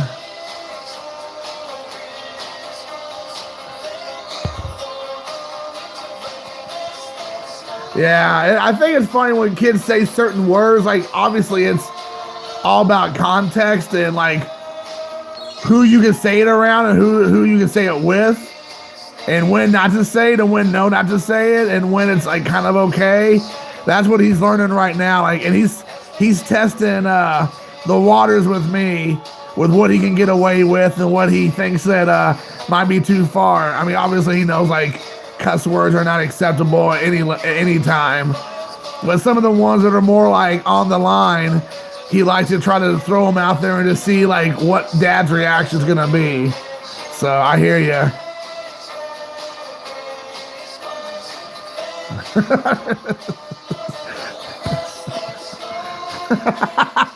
That's awesome, dude. I didn't know Jimmy was from Tampa. All right, let's take a look here. That's a funny one, Matt. I like that. That was awesome, dude.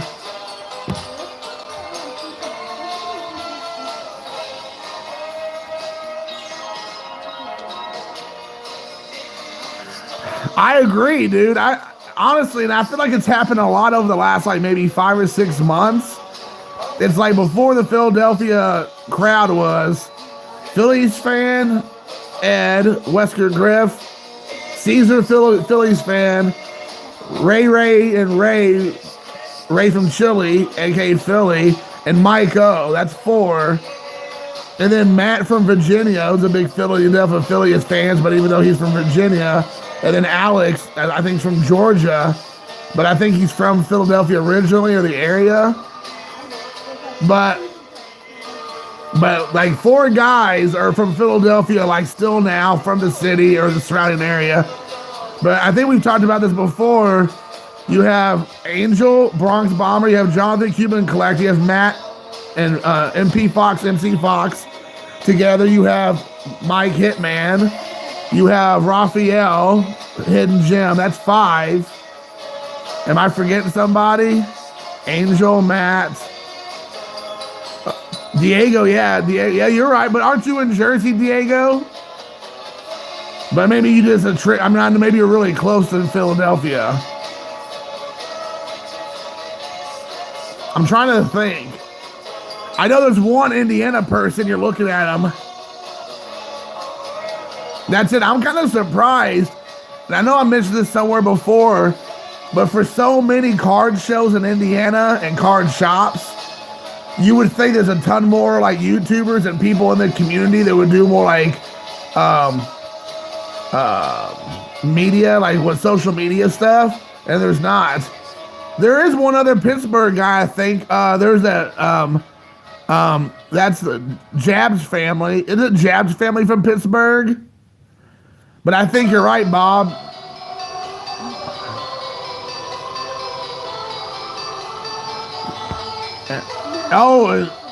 Jeremy, that's right. Jeremy, baseball card, babe. I forgot about them. Yeah, Jeremy's there. That's completely forgot about them. A good idea. Good. I never seen baseball card, babe, but I know. Okay, he's a couple hours north. Okay, I know he has like season tickets to the Pirates every year or something. I know that's one of his big things.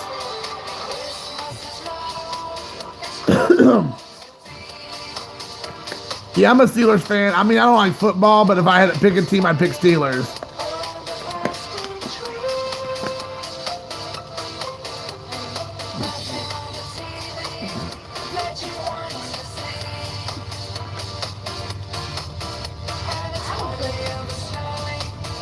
I think it's over 15,000, actually. He has a lot of subs.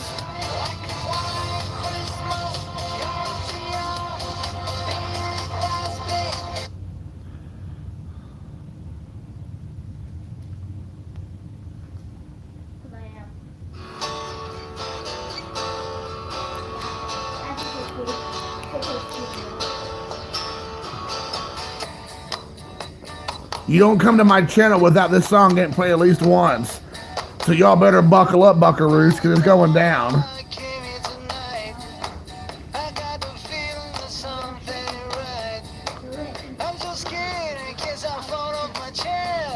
Yeah, well, Jabs is like an anomaly. Like, I don't know how he gets that many subscribers. I mean, I know he does tons of crazy giveaways. And I think that might have a lot to do with it, because if you do a lot of giveaways, people subscribe to your channel because they want free stuff. I mean, that's just the nature of the beast. And he's always giving away all those balls that he gets and all that kind of stuff.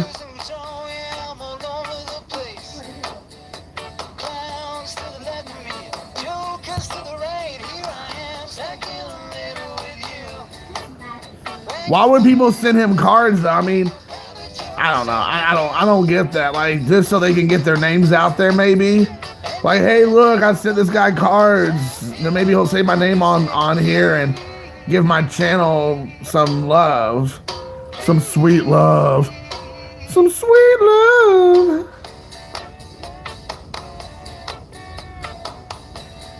Yeah, well, I don't really understand his thing. Like, he's not very knowledgeable. Not that, I mean, I'm not God's gift to everything baseball either, but he's not very knowledgeable, but he has like tons and tons of stuff.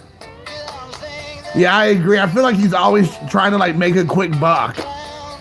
I know he's a teacher, or he was a teacher or something, but he's always trying to make money off of people. He's always just like, oh, I wonder how much money I'm going to get for this. I wonder if I can get money for that. And you know, it's just like, I'm not a big fan of his. And I feel bad for his kids. He's like dragging them all the time, his little girl, to all these like shows and everything. And I'm just like, dude, like, let your little girl like just grow up and be a little girl. Like, he's like dragging her, like, let's go to all these flea markets and conventions. And she's like, Dad. And he's like ignoring her. Exactly. Like a used car salesman. That's a great way to explain it.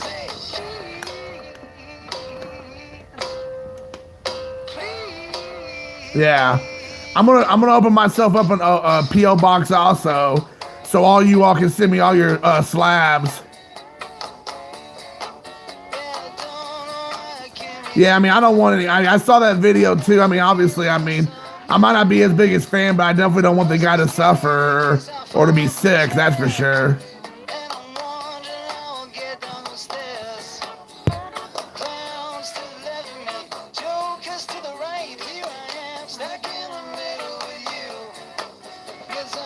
I mean, the thing is like the thing I noticed that he does a lot. The one thing I noticed that he does a lot is he tries to find out like whatever the hot thing is at the moment, and he tries to capitalize on it and tries to make money off of it as much as he can and as quick as he can. Like that whole Wanda Uribe thing, like he was like he had like 2 or 3 videos where all he was doing was like going and buying more and more and more 1990 Fleer. and then breaking packs and boxes and then putting them on eBay as soon as he got them so he could try to make money. And he was like making money, not thousands and thousands of dollars, or maybe over the course of 5 or 6 of them, but he was putting them on eBay like quick so he can make that money. And he knew he was like ripping people off. And I mean, I just was like, what are you doing, dude? Like, you're making all these videos of showing how you're ripping people off. I mean, this was really scumbaggy. Yeah. Well, I always enjoy flea market videos. I don't care who it is, but yeah. With the Mark Jackson Fleer, yeah, for sure. Yeah, I mean, like, yeah, you're right. But it's the fact that he was doing it. I didn't like the fact he knew it was a scam. He knew that people were like getting taken advantage of. And then he was doing it on purpose. It's one thing to just put a card out there and then some moron buys it for $10,000, but to purposely scam people is ridiculous. All right, Jonathan, thanks for hanging out, dude. I can't wait to see who wins. Of course I stole your playlist, Hitman. That's the reason why we're going to be hanging out together in a couple of months. But yeah, I mean, that's the thing. Like, here's the thing, guys. Like, Luca, about a year and a half ago, was like all about football cards. And like, so him and I would go to flea markets and antique stores and ball card shops and shows, and he was cool with it. So we went together. But as soon as he lost interest, and I've tried to get him to show a little bit of interest, but he's just not interested, and that's fine. I don't drag him around all these places just so I can like have my own fun and make him like suffer me dragging him around to every single card show, shop, flea market, antique store, all that stuff. And to make video after video after video after video of his little girl or whoever, like going to all these places, and then like you see the videos and she's like talking to him and he's like ignoring her. Like he doesn't even care. So it just, and she's just like going along, hey daddy, and he's just like, here's a pack. Here, take it. And it's just like, I just don't like that. Space age love, all right.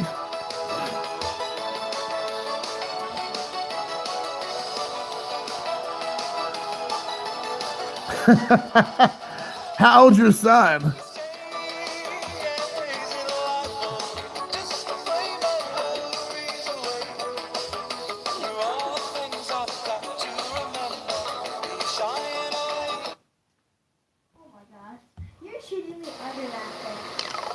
Yeah, I can imagine a 13-year-old being like real salty.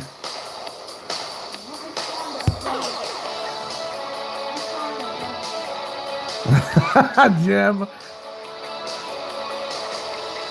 That's funny. Yeah, exactly. Well, like Luca, that's, because, Mateo, from what we can see, at least from what I can see, I'll speak for myself, he's into it, obviously. He's like, he knows what he's talking about. My son, if I ask Luca right now, like, name me your favorite baseball player that's playing right now, I would be surprised if he could give me a name and like actually know anything about the player aside from, if he can give me a name, he wouldn't even know nothing about the player. He doesn't really follow sports. So he likes to play baseball. He loves to play basketball. He wants to play football. But if I asked him, name your favorite player and tell me something about him, he would have no idea. So, I mean, obviously Mateo is totally different. Like, he likes baseball. Like, I'm amazed at like how much he knows about, obviously, the Rays, but then the Twins, and then just like older players in general. That's cool. I'll try to get Luca to do that. He just like doesn't show any interest. That's fine. That's not what he's into. That's okay. But, I'm not going to force it on him either. So.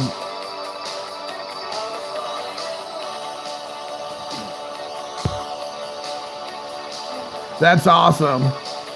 And maybe one day, Luca will get back into it and he'll want to do stuff with me when it comes to that. It's fine. It kind of ebbs and flows. We all know that. Like when I was his age and younger, I would go with my dad all the time to card shows and shops.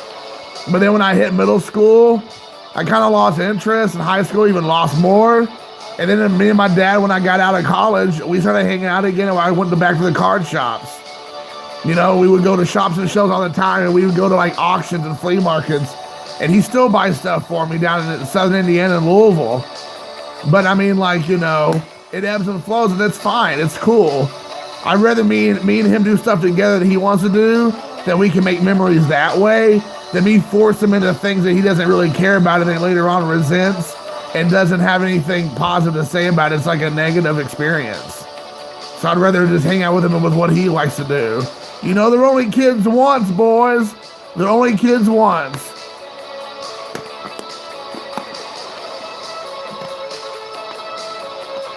Yeah.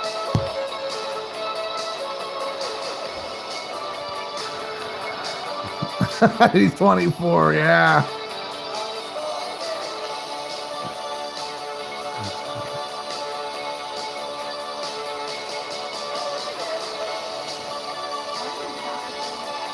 Yeah, I'm gonna do what hey man, I haven't forgot yours. Your contest ends on my birthday.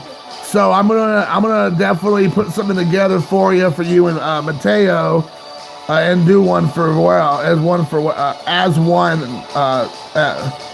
do one for you as well. There we go. I gotta get my words together. It's like my first time speaking English or something. So.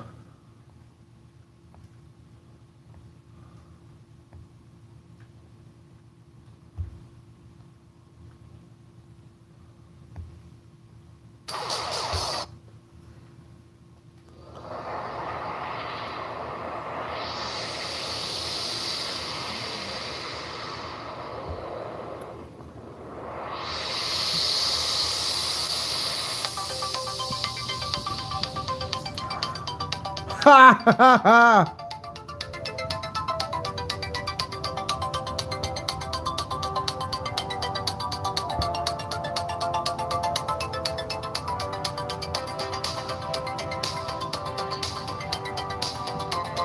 But I will definitely put one out there for you, man.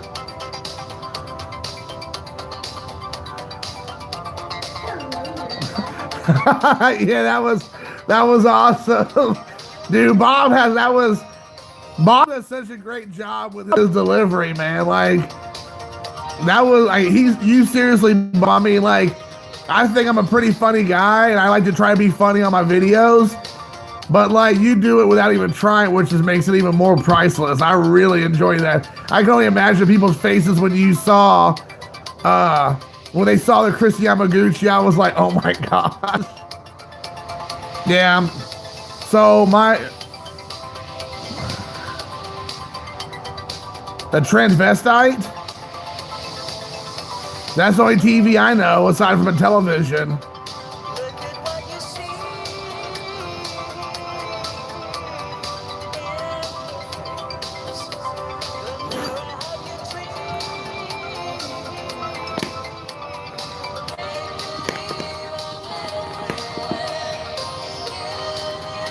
For all of us guys that grew up in the 80s, here's one song for you. Yeah, Bob, you got it, Holmes.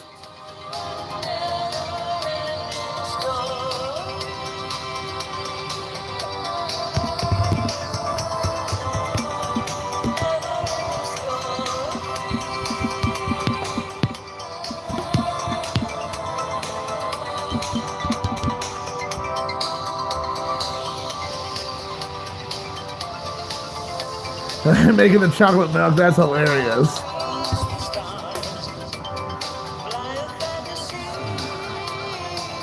Bob Lewis, the Yoo-hoo guy, that's hilarious.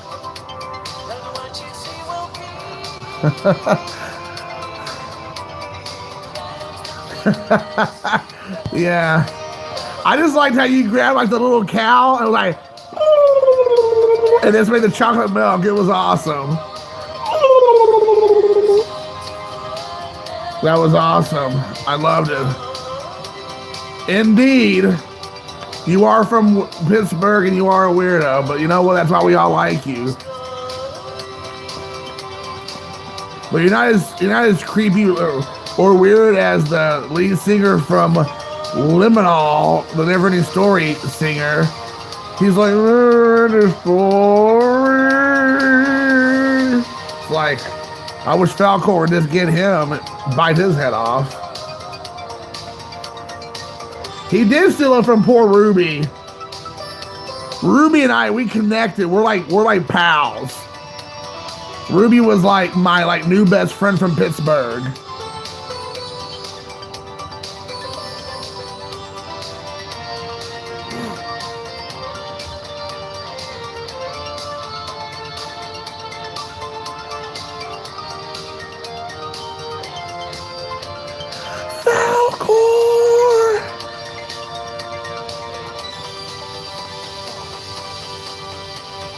Well, I'm just glad she didn't run away from me.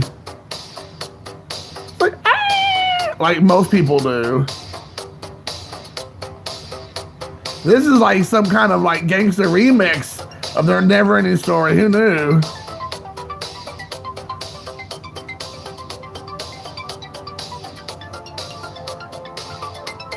Nah, man.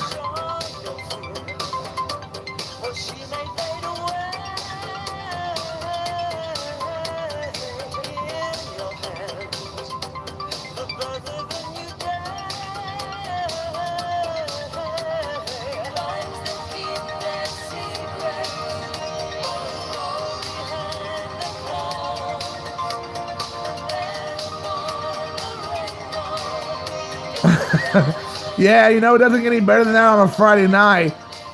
Well, you know, it's funny you all say that because I was initially, Luca had baseball this evening for like an hour and a half. And then the guy ended up like canceling. And I'm like, what am I going to do for the rest of Friday night?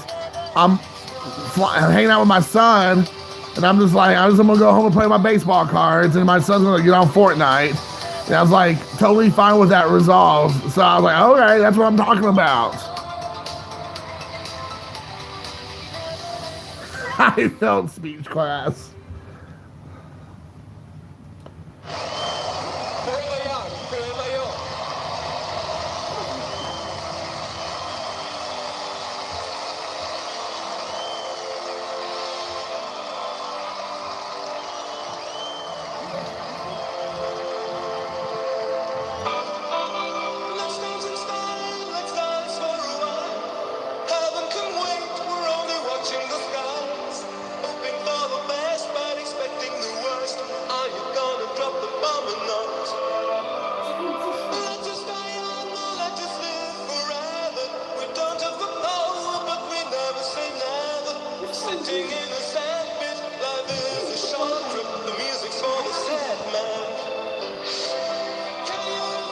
I like that, Angel. I like that. That was a good one, dude.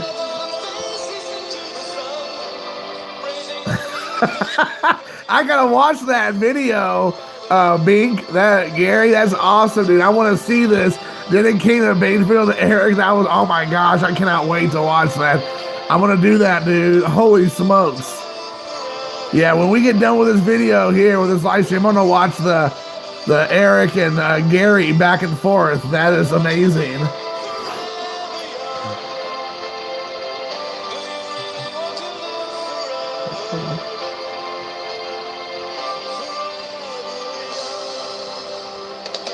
I feel like I'm watching Napoleon Dynamite. This song is awesome. I love Alphaville.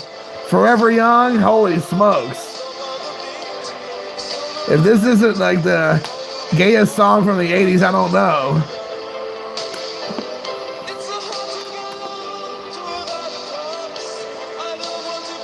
I think we should do that, dude. I think we should both do, we should do that face on the video. We both should do that face. That'll be like one for the ages.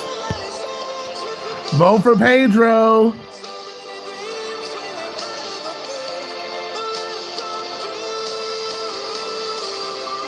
I swear I thought you said I got...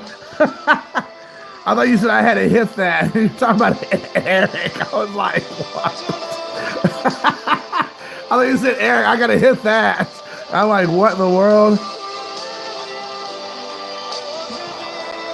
Man, dude, you got to work again, Matt? Come on, dude. I know you said you're in the hospitality business, but you gotta have like some subordinates to do that. You gotta party hardy, man. Come on, dude. I'm not getting all emotional over here, Matt. I'm playing Alphaville for you right now because I know that's one of your favorite songs or favorite groups from the 80s. Oh, here we go. You know that setup, Raphael. Raph. Woo! See you later, Matt. I missed you already, brother. Matt, Raphael and Bob have seen behind the curtain, so they know now the deal. Oh, I agree with you, Mike, for sure.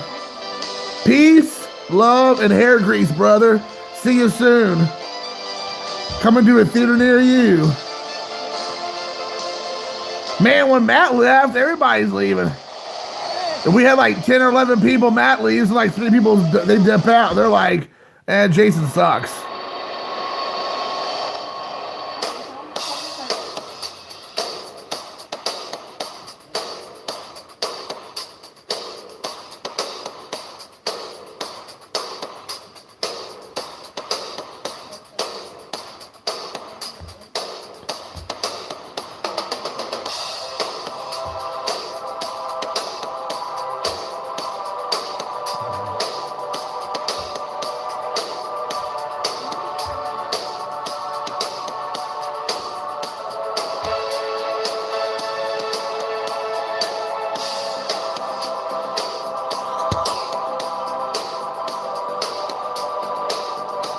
We're gonna make it happen.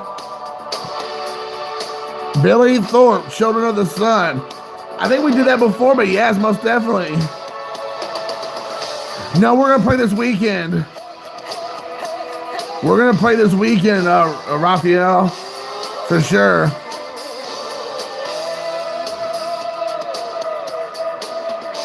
You keep playing 80s Go, I'm here all night. Oh yeah, we're gonna be definitely playing some 80s Go for sure.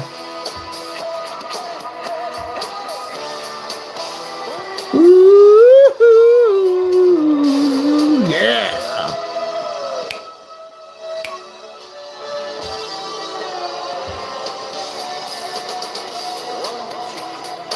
Dude, this movie, well, not the movie, the song that's in the movie, The Breakfast Club, I love that movie, dude. Like, I don't know how that, I mean, like, that movie is like a decade removed from when I went to high school. So I went to high school in the mid-80s. I'm sorry, the mid-90s. And I think The Breakfast Club, it came out like 85 or 84. I don't know. But it came out like at least 10 years before I got to high school. But the weird thing is, dude, it's just like so much of it was true still. Yeah, man, I'm the DJ. Watch out. Watcha. But so much of the like clicks and just like the way people approach each other and just kind of like the way people approach school and like authority. I mean, at least for back then, it still felt like it was very like relevant and surprisingly still like current. But I would think now in 2018, I mean, like if I show that movie to my son, he'd be like, "What in the world is this? Like some kind of historical drama?" So, yeah, I agree. I agree if you approach life in general, school in general, yes.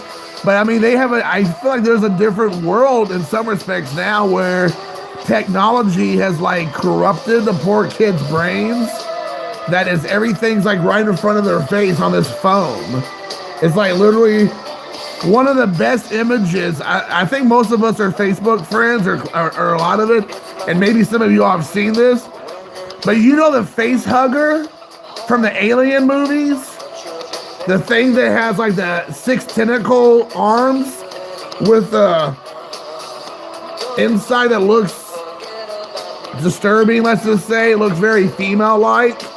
And that comes flying through the air and it gets stuck on their faces and then injects the alien down their throat.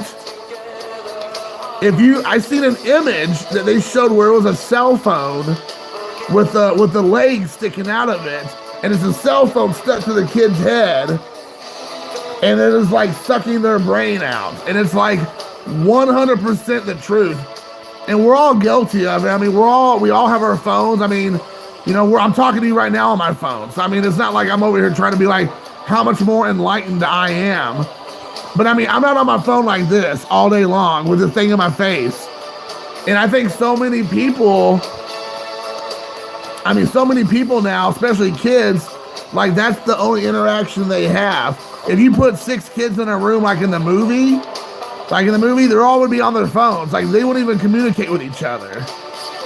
And in my humble opinion, unless the phone gets taken away and all this stuff, sure. But I mean, like people, like there's no such thing as like, you know, like actually talking to one another in scenarios like that.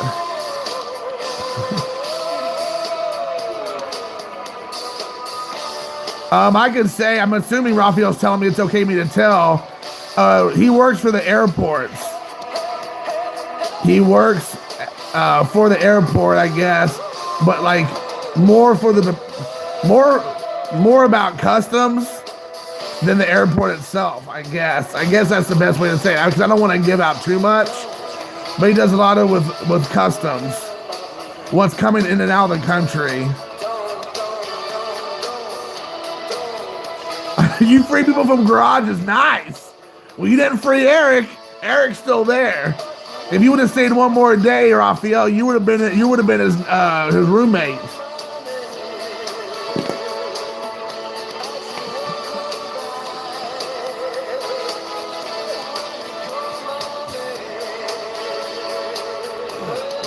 Gun mower.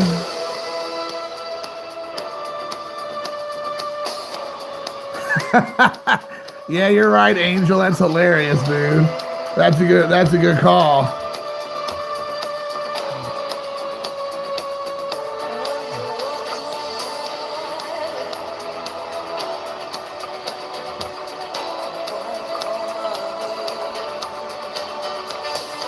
That's funny, man.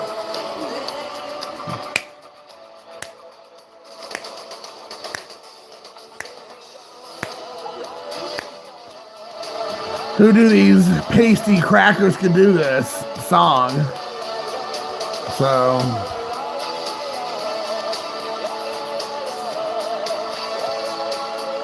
but yeah, I mean, like, I don't know, man. I hope I'm wrong when it comes to like the kiddos and all that jazz, but we'll see.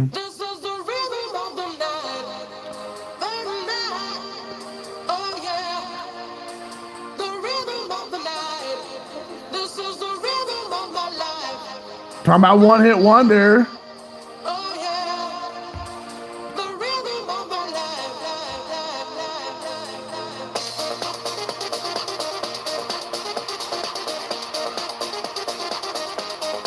Jonathan's back. It's time to get out the cigars. Woo!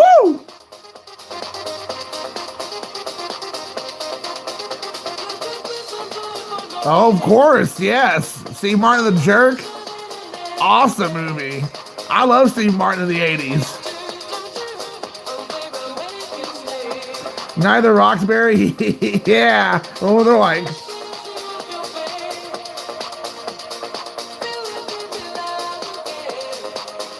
His deadline was Thursday. Raphael, you missed out on it. Sorry about your luck, pal. Sucks to be you, Raphael.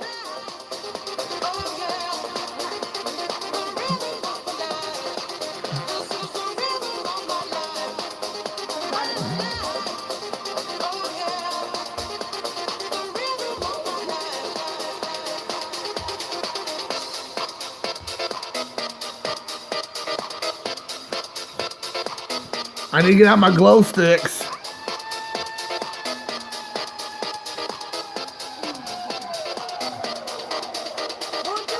Oh, I know he changed it.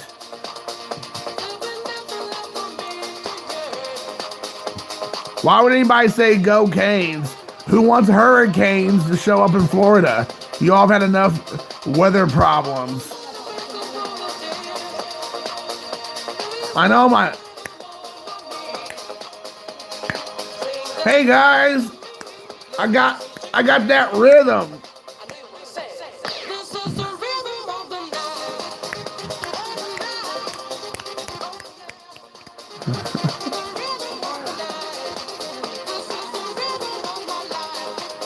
Oh my gosh. As soon as middle school opened up when I was a kid and I was able to go to dances, I was all over that stuff. I was all over dancing. I mean, I'm not saying it was pretty. I'm not saying it was awesome. I'm just saying it was happening. I gotta stay this color. This color ain't coming off. No matter how hard I try, it ain't gonna happen.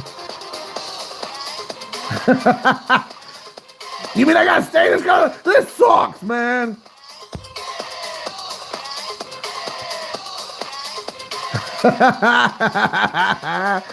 You guys hurt my feelings. I'm so sad that you all try to say I got no rhythm, man. And I'm stuck to this color.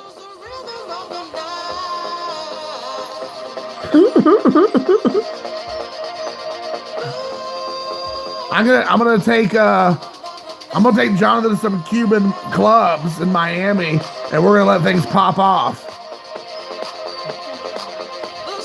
Rhythm of the night.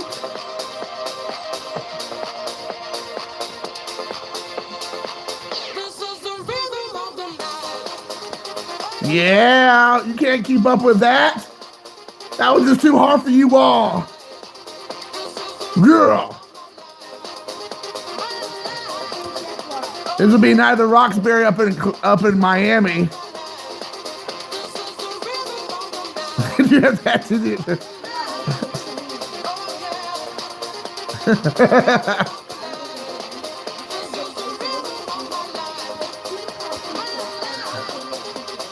Hey, Luca.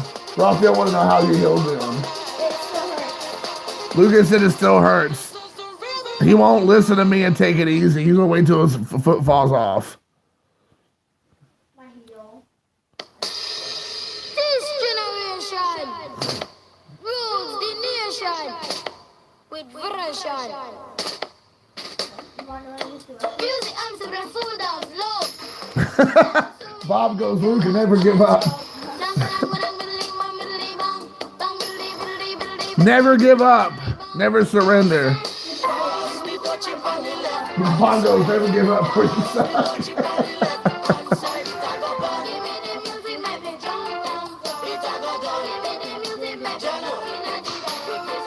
Raphael should need to ice it at least 3 times a day. At least 3 times a day. Put ice on it. I will. I'm gonna tell him, Raphael. Then I'm gonna tell him you gotta pass the douchey.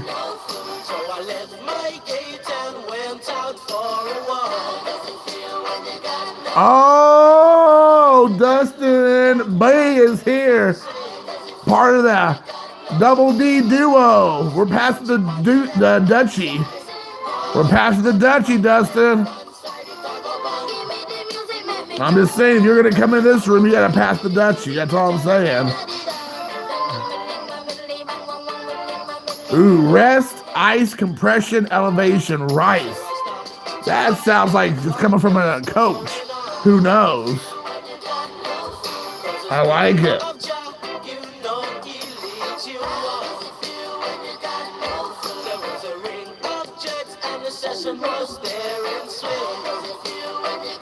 To the left side, baby. Yeah. I'm digging it.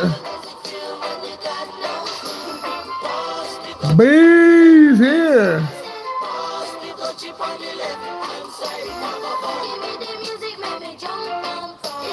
Coach Jim, you got that right.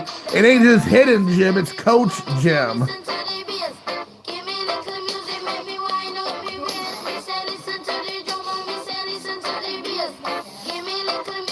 Where you at? Where you at?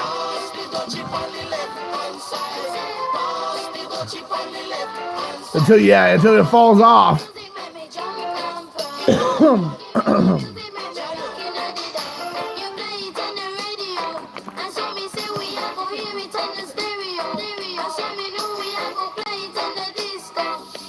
To the disco. Don't you let it on the side. Left one side.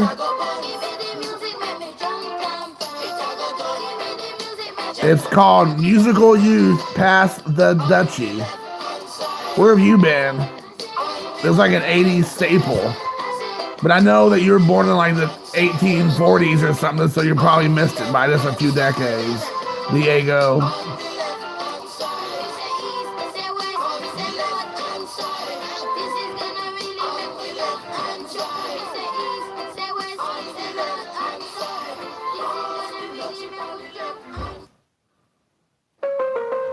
Oh my gosh.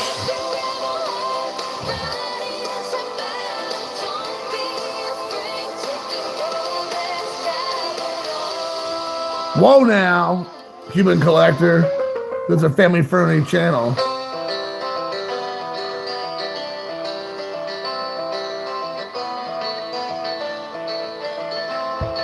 Exactly, Dustin.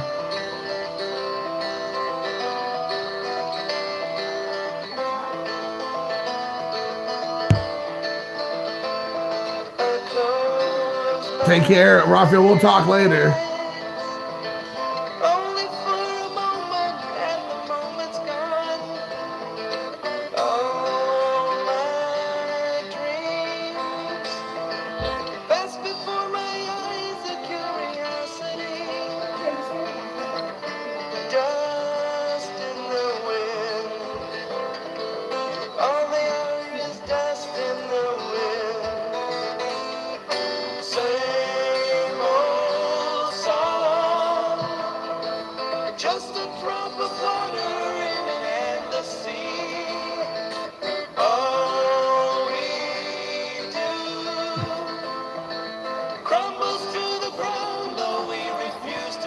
I've been in the ITs every year. Man, my dad was a big Kansas fan, dude. It's crazy. When I go back and look at these guys, they all look like Jesus rejects. It's crazy. Yeah, you better believe it, Dustin.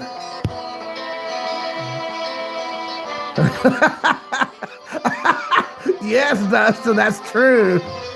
Yes, you got that right, brother. That is hilarious. Oh my God. Yeah. Yeah, this is my dad was all about this. My dad was all about Kansas. For sure. That was pretty good, Dustin. That's see how far you can go before you get busted. They're like, whoa, whoa, whoa, whoa, whoa, whoa, whoa. Northern Hemisphere, buddy. Keep it around the waist. What do you think you're doing?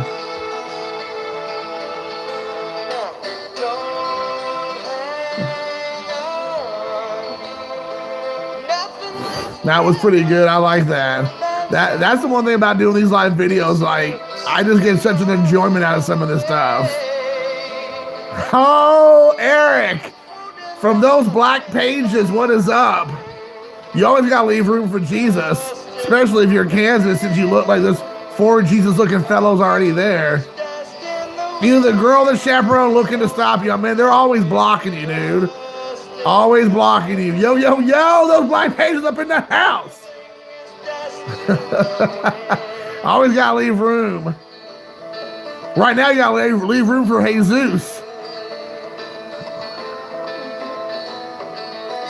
Well, modern day rap, I'm not a big fan of really in any shape or form, but I like 80s rap and 90s rap. I should say 90s rap, like early to mid 90s rap, but I'm not like dying to like play it necessarily. Yeah, no kidding. Hide your slabs. Eric's here. Hide them.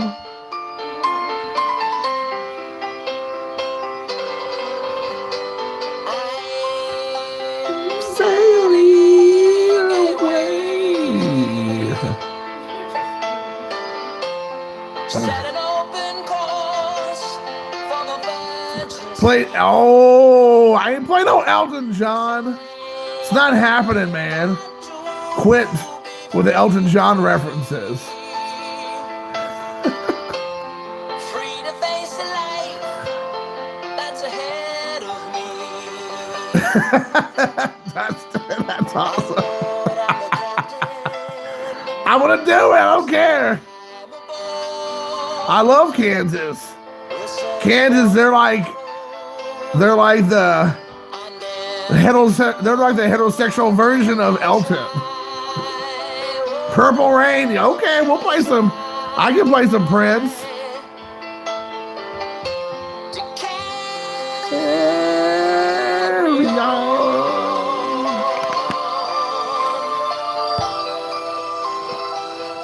Yeah, Eric Cartman, baby.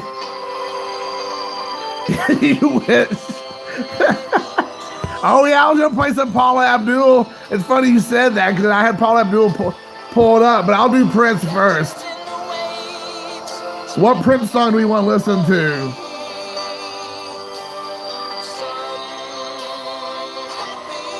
Yeah, well, the White Stripes are from Michigan. I like the White Stripes, Jack White. My dad loves Motown, and I like Motown by proxy of my dad. 1999. I want to hear this one more, whatever you call it, stanza or whatever. Yeah, Meg White.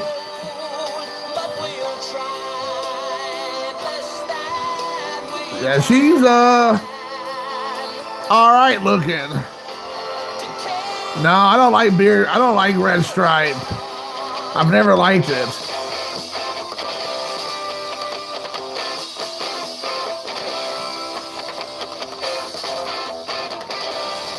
Dearly beloved, we've gathered here today.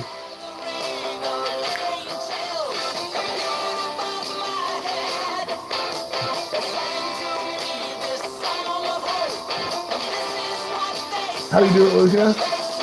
How do you do that dance? Like this? You have to hop on one leg. Like that. I got it like this. You're not even watching, dude. I'm over here doing all these dance moves. You're not even watching. So we're doing 1999. All right, we got it coming, dude. Well, after this commercial. Those who give their best deserve the best. Wait, what?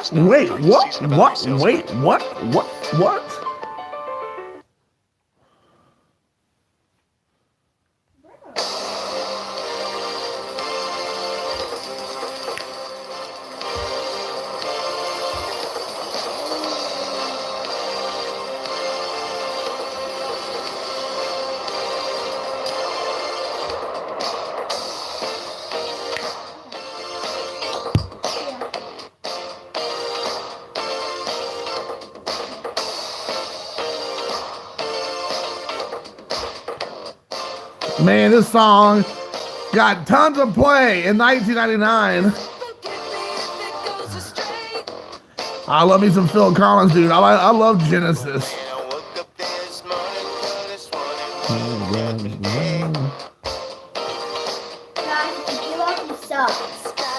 Dang, Lucas, shots fired over here.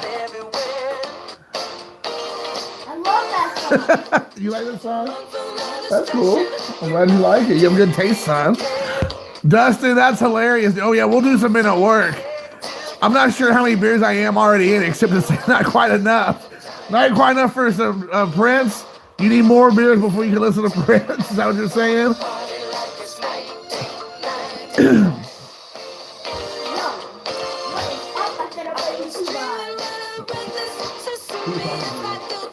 Oh, this talk. Is your friend on still?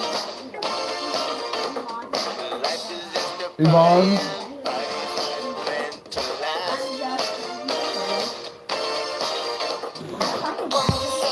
This is not Michael Jackson.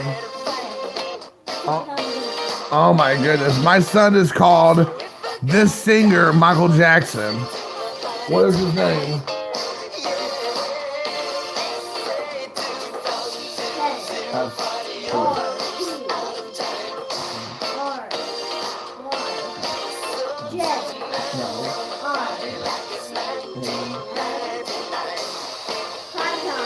Prince. Prime time. Slabbages. I got me some new slabbages. I bet Eric has some slabbages. He got some old slabbages. Hall & Oates.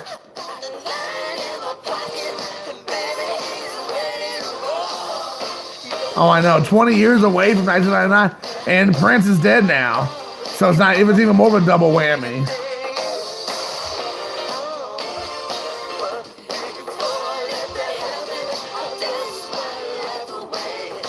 Dion.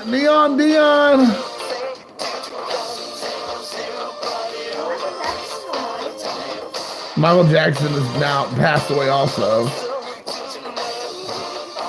He died of a combination of drugs and a drug overdose, correct? As did Prince, essentially.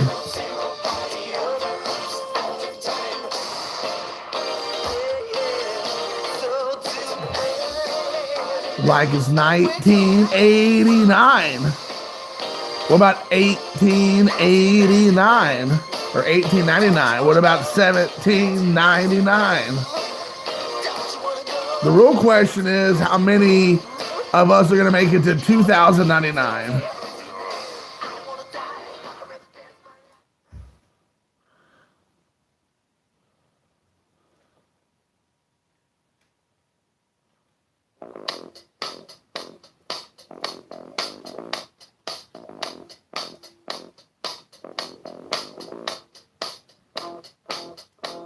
Is this another one bites the dust? Uh-huh.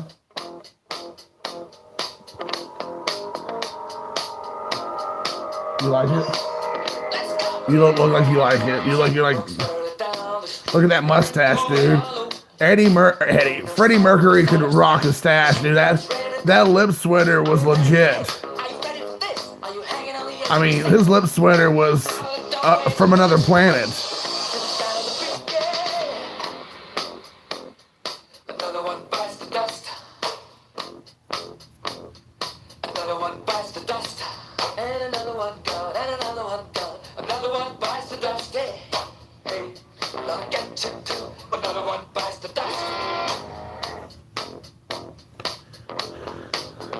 Yes, another one bites the dust. You gotta do, yeah, we gotta do some Vogue, some Madonna.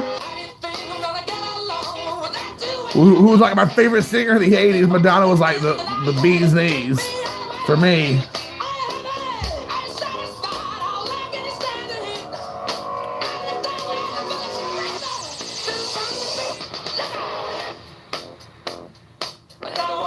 Has anybody seen the new Queen movie?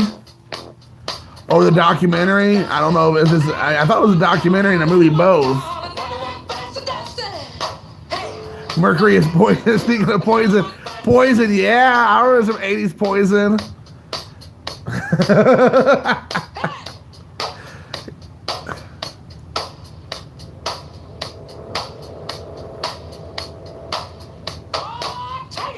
I really want to see it.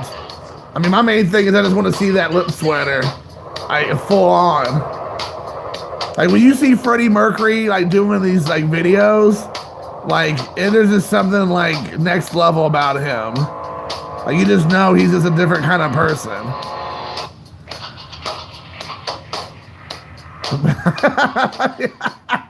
Jim, no, I'm not thinking that.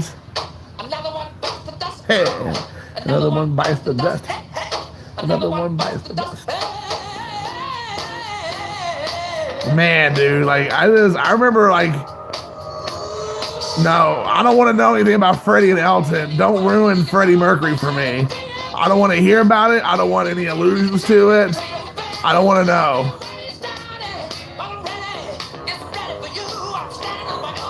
What's up with it, like?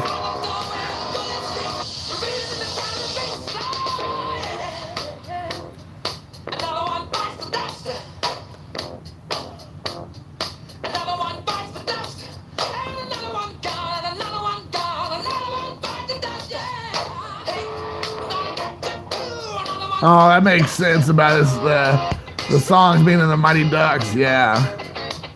Freddie loved everybody. Well, I'm not Freddie, and I don't love no Elton John. I like to call him Smelton John. Bowie in the Mick.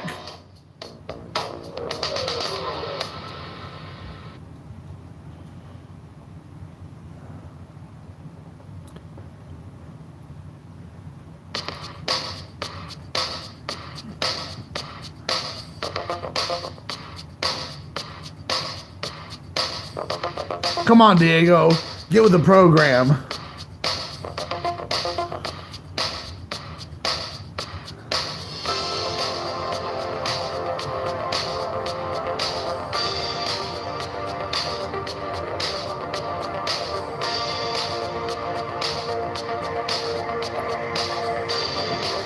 Sir Smelting John, I am so sorry. How could I even know that?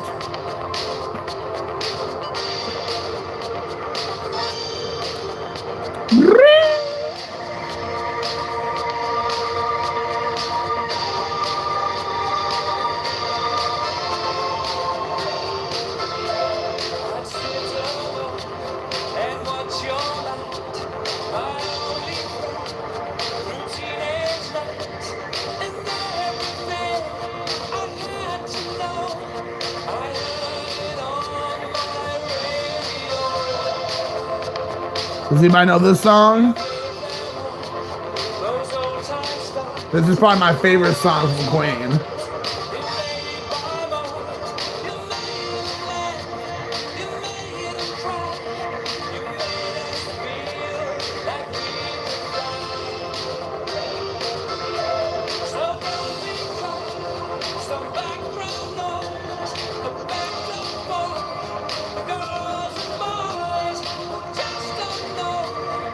This song is fabulous, if I do say so myself, gentlemen.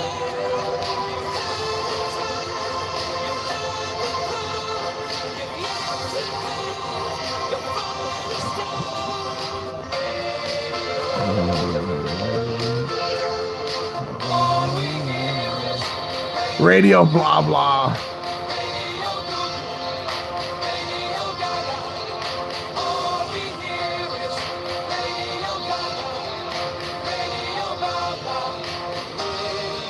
This is Queen who sings this song. Was this song on a movie or somewhere? I can't remember.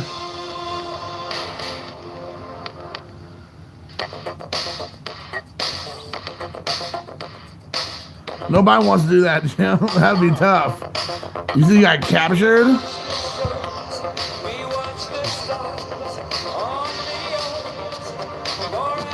Yeah, I want to. Maybe I might go with my son this weekend to go see. That's a good idea. I think he said he wanted to go see the movie, so I might go. Aquaman. Yeah, we might do Aquaman, or we might do Mary Poppins. He was like this.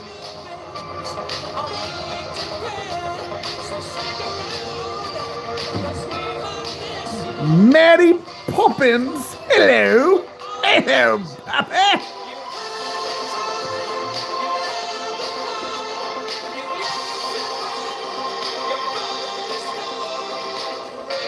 Hello.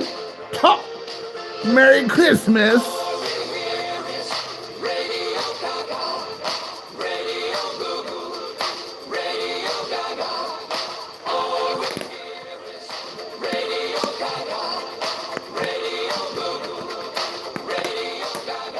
Yes, same here, brother. That's exactly what I do. I took a couple days off, and I got a couple days off on the other end of it for New Year's. So yes, it'll be nice. Indeed.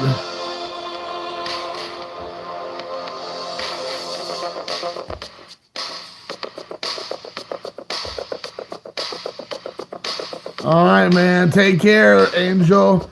Bronx Bomber out.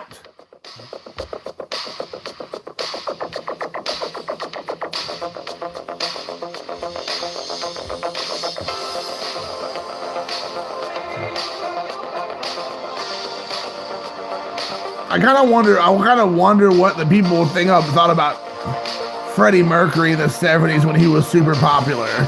When they see these videos of the early 80s, because obviously I don't remember. I mean, I was a little kid. Like, what people must have been thinking they saw these videos, because he was like so just out there. I mean, completely not doing what other people were doing. I wonder.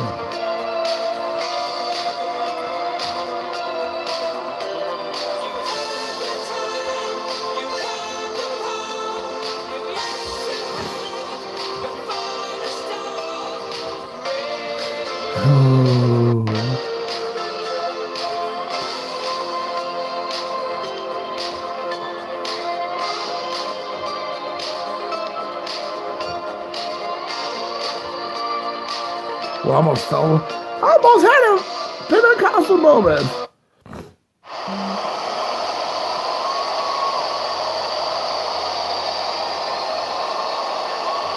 Stephen By knows this one.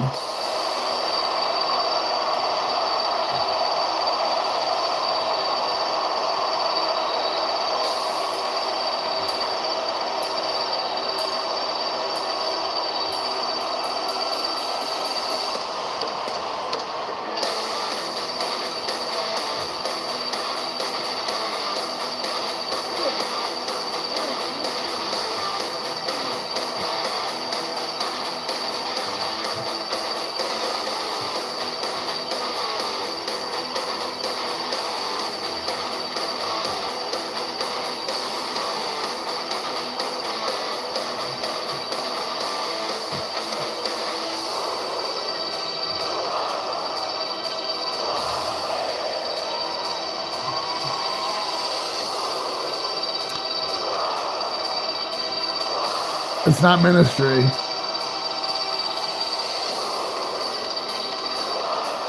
There you go, Bob. Hooded Warrior, yes. This song's one of those songs that gets you like, yes! Yes, Dios mío.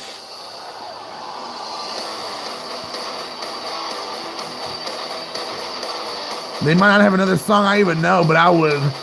It like seriously gets you just like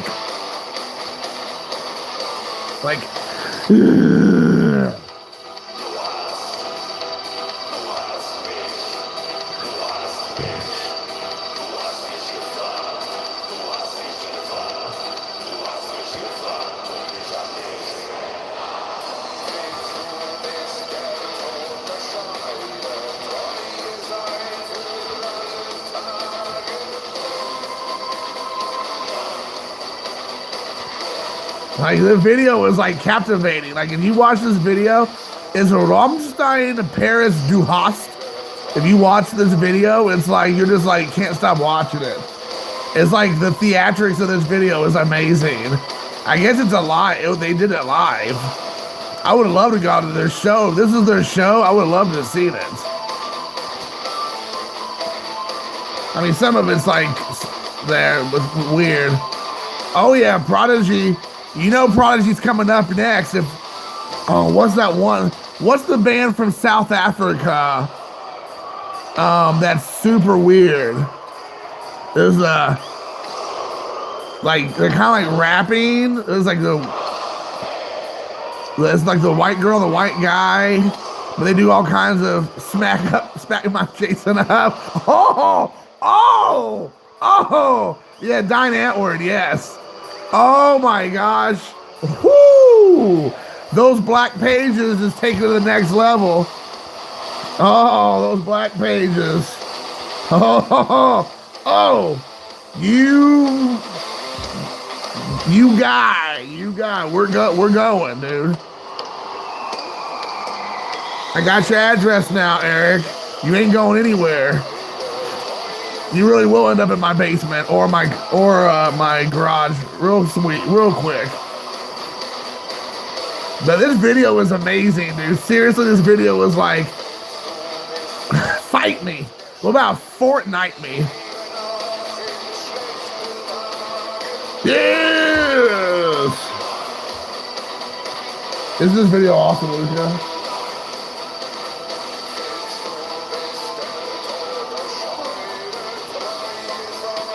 Why does he gotta be so like this like poopy on my stuff?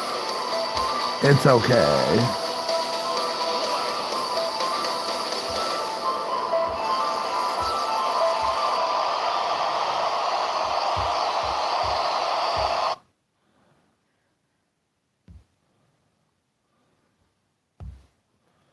What about this? Now at Express. Not this commercial. 50% Hold. even the new stuff.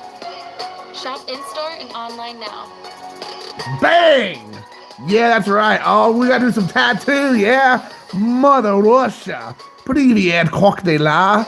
Хорошо. They're next. Привет. Amerikanski. What about this? Anybody know what this is?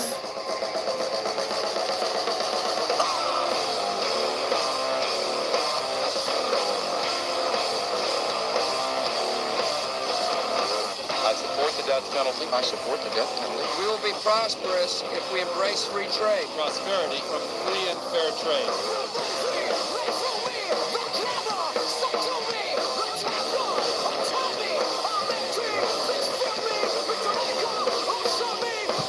Yeah, that's right.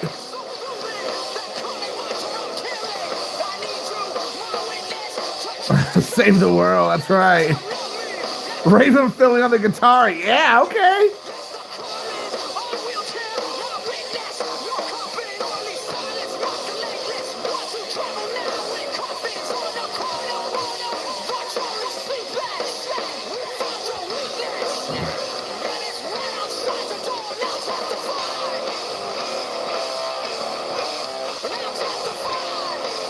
Yeah, everybody's putting up their hands to testify.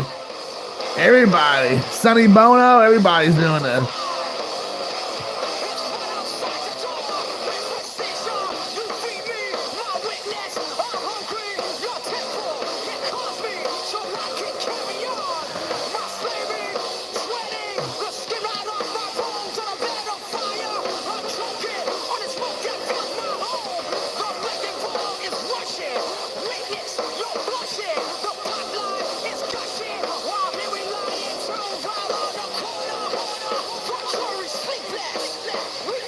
I always find it interesting, like even people like me who's a conservative person, and I know Rage Against the Machine is definitely not a friend of any kind of conservative in their music, but I always find their music I'm sure a lot of conservatives find their music very like appealing and you like and dig it, even though you're not at all like necessarily the message they're sending.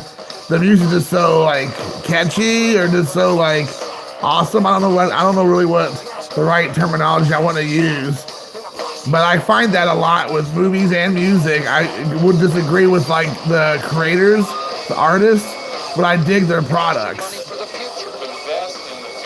So I'm sure we probably all can do that, but like I really find that a lot, like especially with like hip hop from the 80s and 90s, a lot of Public Enemy, NWA, you know, Rakim, you know, those guys. Like Rage Against the Machine for sure. You know, a lot of that music obviously is like anti-establishment music. And not that I'm establishment, I guess, but I'm more conservative than I'm sure that they would like. But I dig their music big time. The movies, of course, a lot of the directors have like messages that are super opposite of me. So, yeah. Yeah. I know, Bob, you and I are on the same page when it comes to that. For sure. Turn down to politics. Politics will turn on you. Oh, that was deep. But not as deep as this song. This is the song that my son will walk out to for any sporting event as he gets older. The house of pain is in effect, y'all. I say the house of pain is in effect. You know the house of pain is in effect, y'all. And then they want to step. This is gonna get wrecked. Right here, this is it. Oh, he just bust out the dab.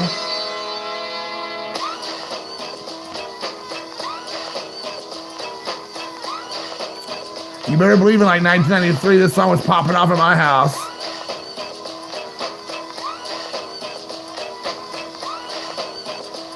Of course, dude. I mean, I understand where you're coming from. I don't feel bad or apologize for it because that's not who I am. That's not what I represent. It's the music I like. You know what I'm saying? I mean, that's the world we live in now, that everybody wants to make you feel guilty for the music, the movies, the stuff that you're into. You should feel ashamed for it. And it's like, I'm not saying that's you necessarily. I'm just saying, like, I refuse to feel ashamed for things I enjoy. It's not like I'm going around attacking people and like saying terrible things to people, but I enjoy the music. Two Live Crew. Oh, they're from Florida. They're from Miami. Yeah, Raphael knows that one guy. Yeah, you're right, Jim. Yeah, Elton. Smacking. The songs in the list. Yeah. I ain't got none.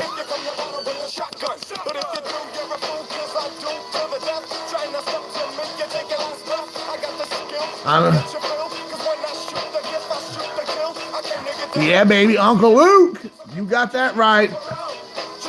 Cubano Collector. All right, Mike. Hitman 23's Outie McScouty.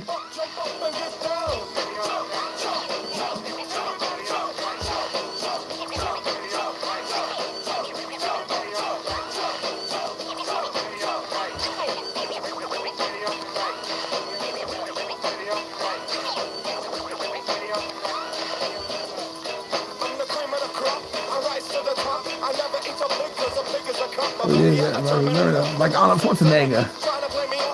My name was Jäger. Sound like no punk man.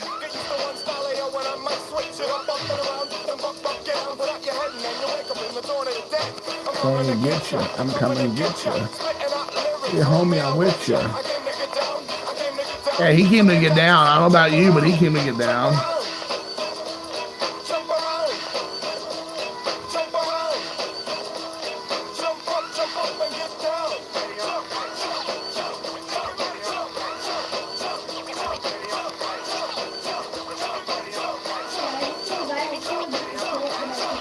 For real? I'm glad somebody came to get down.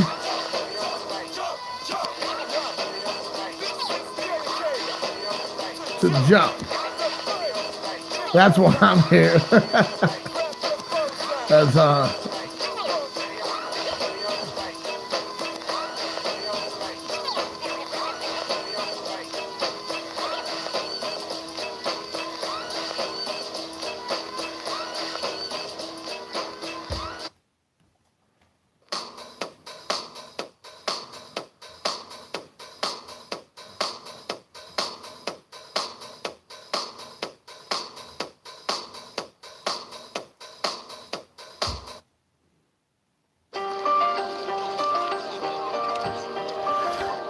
oh my gosh, man. Like, I know I say like literally every time I see a commercial, but it just bought.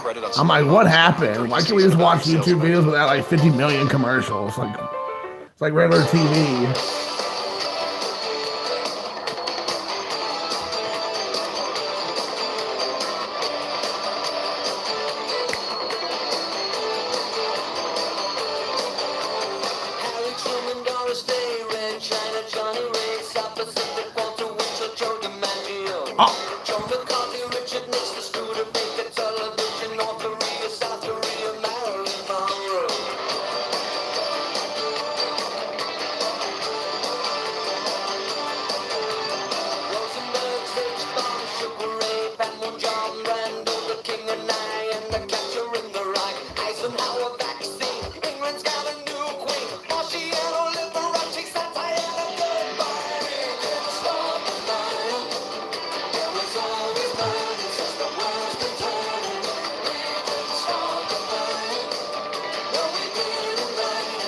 All right, who started it?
Castro.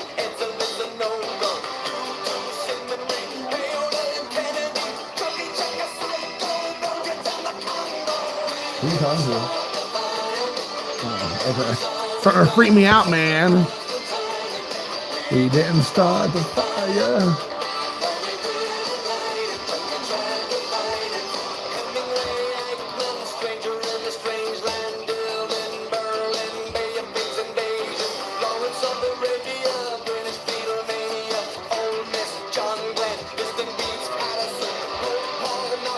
I love the song.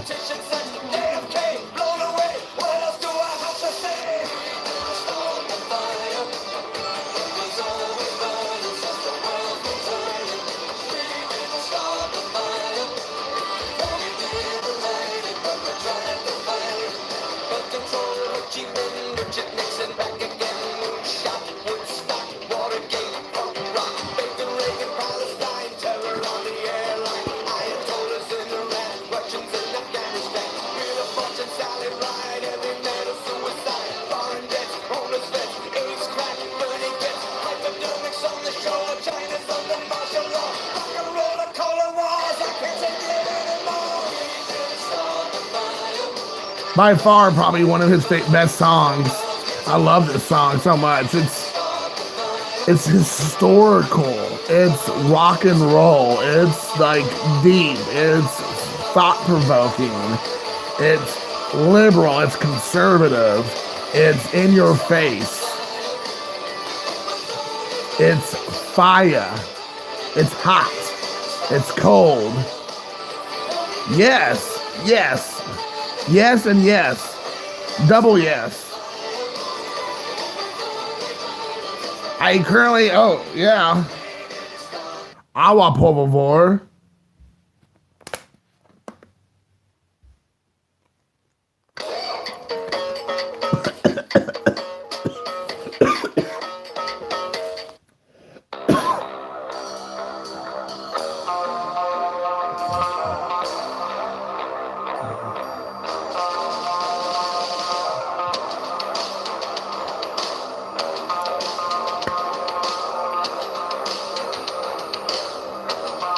It's one of his best songs.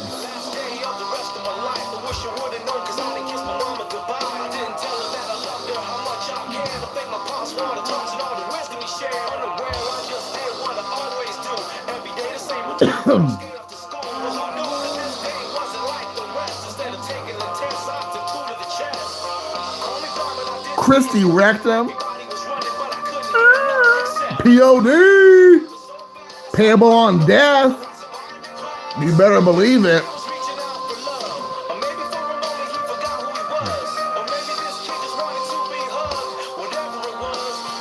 Because youth of the nation, we are. Yeah, I know what Uptown Girls. Uptown Girl. Yeah, I know. I helped write the song.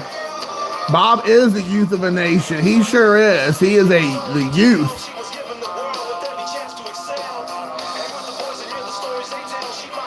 Payable on delivery. That was good. I like that one good. I dig it.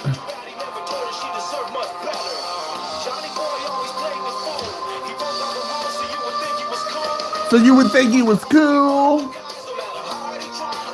A suicide.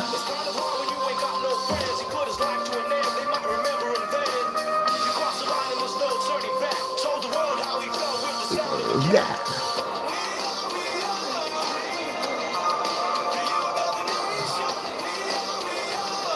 That's my finger gap. I'm a cantankerous old curmudgeon. Get off my lawn, boy. Get off my lawn. I don't want your young hippity hop shoes on my lawn.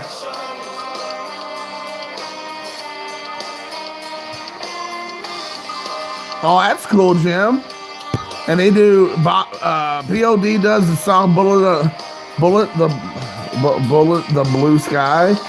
I don't know if I know that song. I mean, it sounds familiar, but I don't know if I know that song.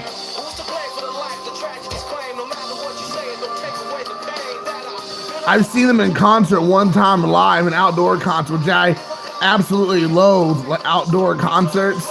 But I saw them live before, and they put on at the time. It was like at the height of their popularity. It was an awesome show. I was super impressed. Youth of a nation, we are, we are. Youth of a nation. But yeah, man, I loved it. I love their show was amazing. They had, for like a 2-hour set or however long, complete energy the entire time. I mean, they were like non-stop awesome. Youth of a nation.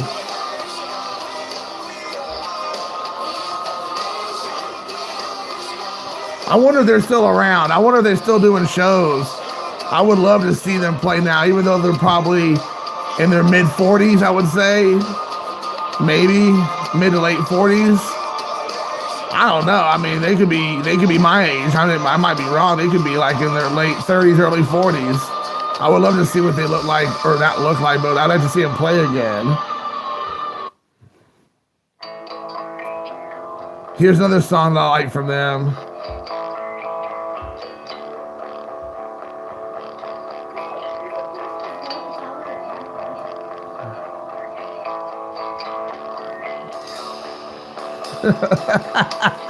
Yeah, I think a Willie Nelson concert you would need it outdoors for sure. They had him up. He came here 3 or 4 years ago, and it was outdoors.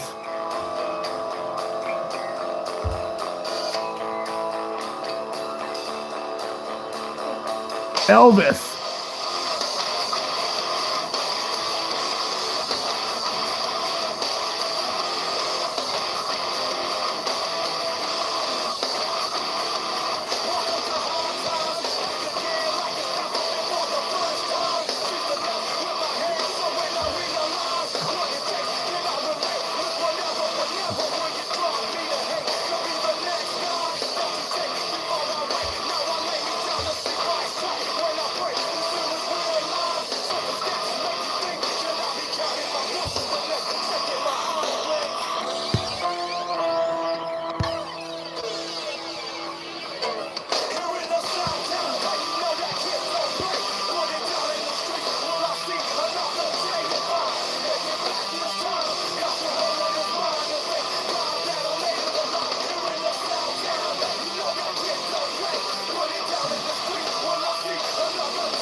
Okay, I'm gonna say Dolly Parton.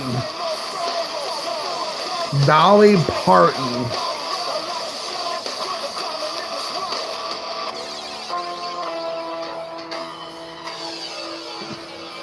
Jazz Fingers.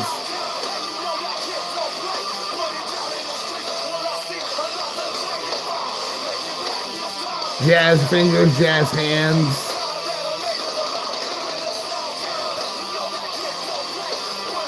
What do you mean like?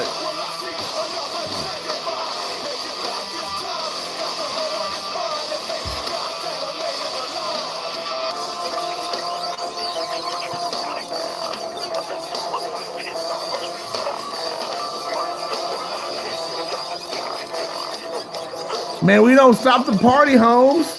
There's 3 hours of partying over here, man. 3-hour party. And we did this whole thing without any controversy this time. We didn't offend, well, I might have offended somebody, but it wasn't uber offensive. So yeah. Just my existence can be very offensive to some.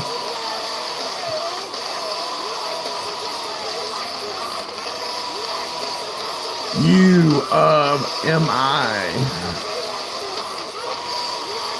El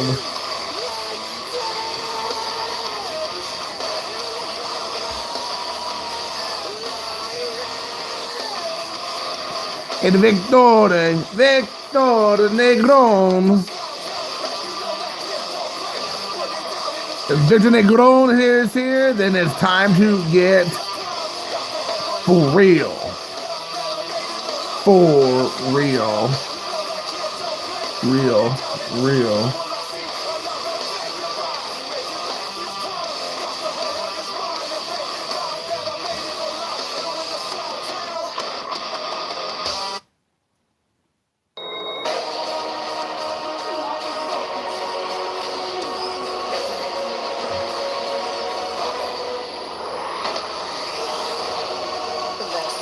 Apostle.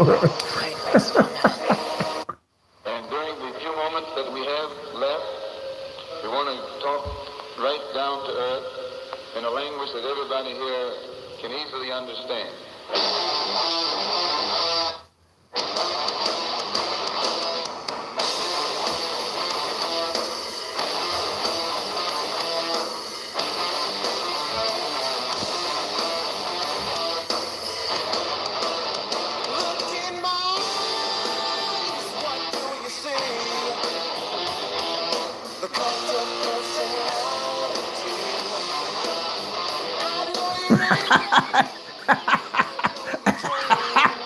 That's awesome about Adam, dude.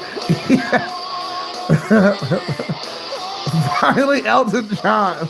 You got it, dude. Living Color might as well be Elton John.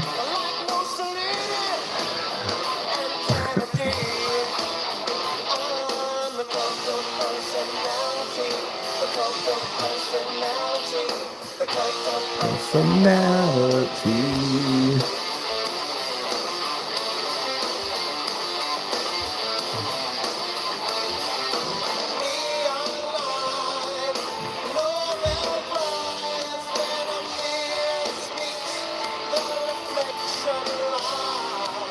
Dude, Living Color's outfits are legit in this video. We're talking about like a one piece like jumpsuits and stuff.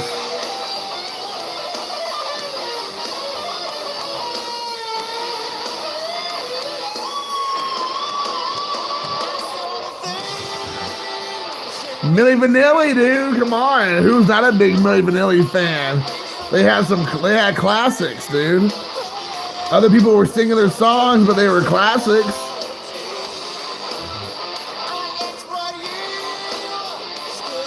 What about Raspberry Beret by Prince? Little Miss Can't Be Wrong by the Spin Doctors. Rock the Casbah by The Clash. That's always a Alice in Chains, Man in the Box. The New Radicals, You Get What You Give. Korn, Freak on a Leash. I remember that song, Freak on a Leash, man. Soundgarden, Black Hole Sun.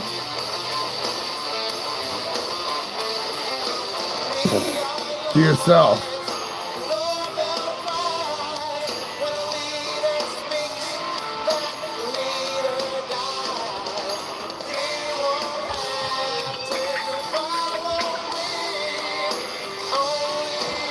Winger 17. Winger. Stone Temple Pilots Interstate. That's a good one. That one might be next.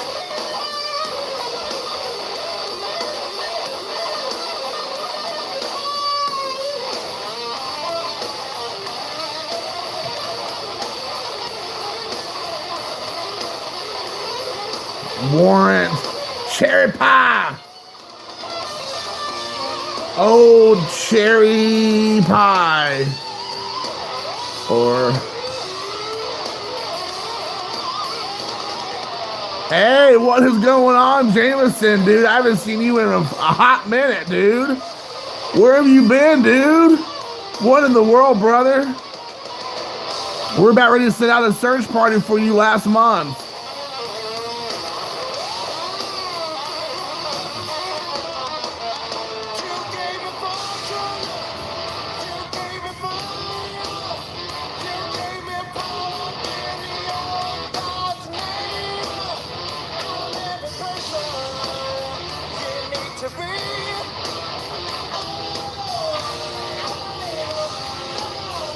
Yeah, man, dude, we got to keep you around, man. I don't know what happened. I'm glad you're all right.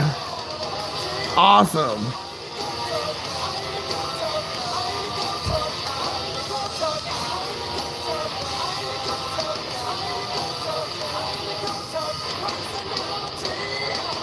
Not what your country can.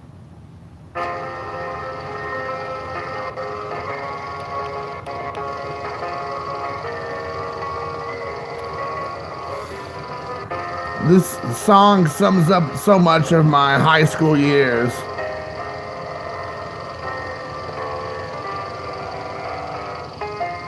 Yeah, well, we missed you, man. I'm glad you're back. Back in black. And you got those black pages here, so that's good. So he going by those flabbage. He's talking about them flabbage on those black pages. I'm gonna do the Interstate Love Song. Stone Temple Pilots.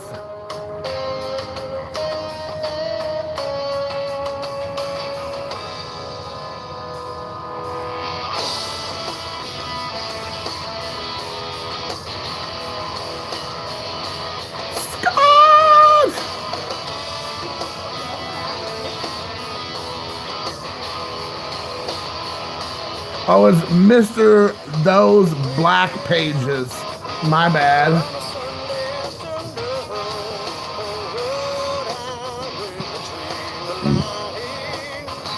I don't know. Deafness? Never heard of it.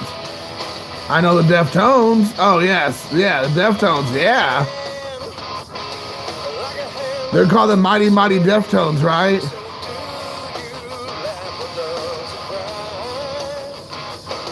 Did they ever stop making records? That's my question.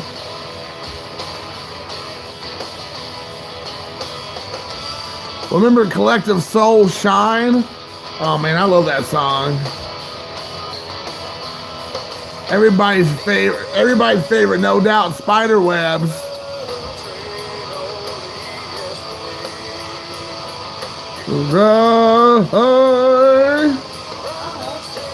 I'll help too. Zombie Shark is coming to help.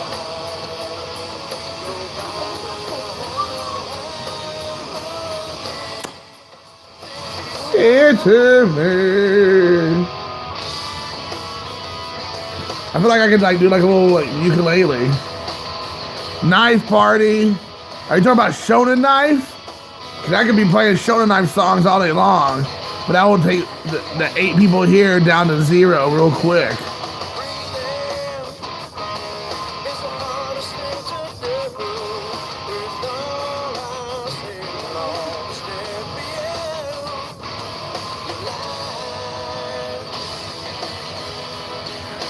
Fell on black days.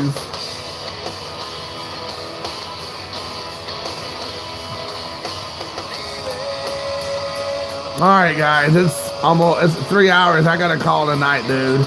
I'm getting ready to turn into a pumpkin. Once it goes past midnight, at any time I could turn into a pumpkin. So I gotta call it a night here, man.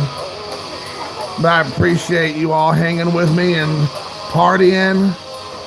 I appreciate it for sure. I'm gonna drop the shocker on everybody before I leave. So until next time, peace, love, hair grease, and I'm out, Lee McScouty.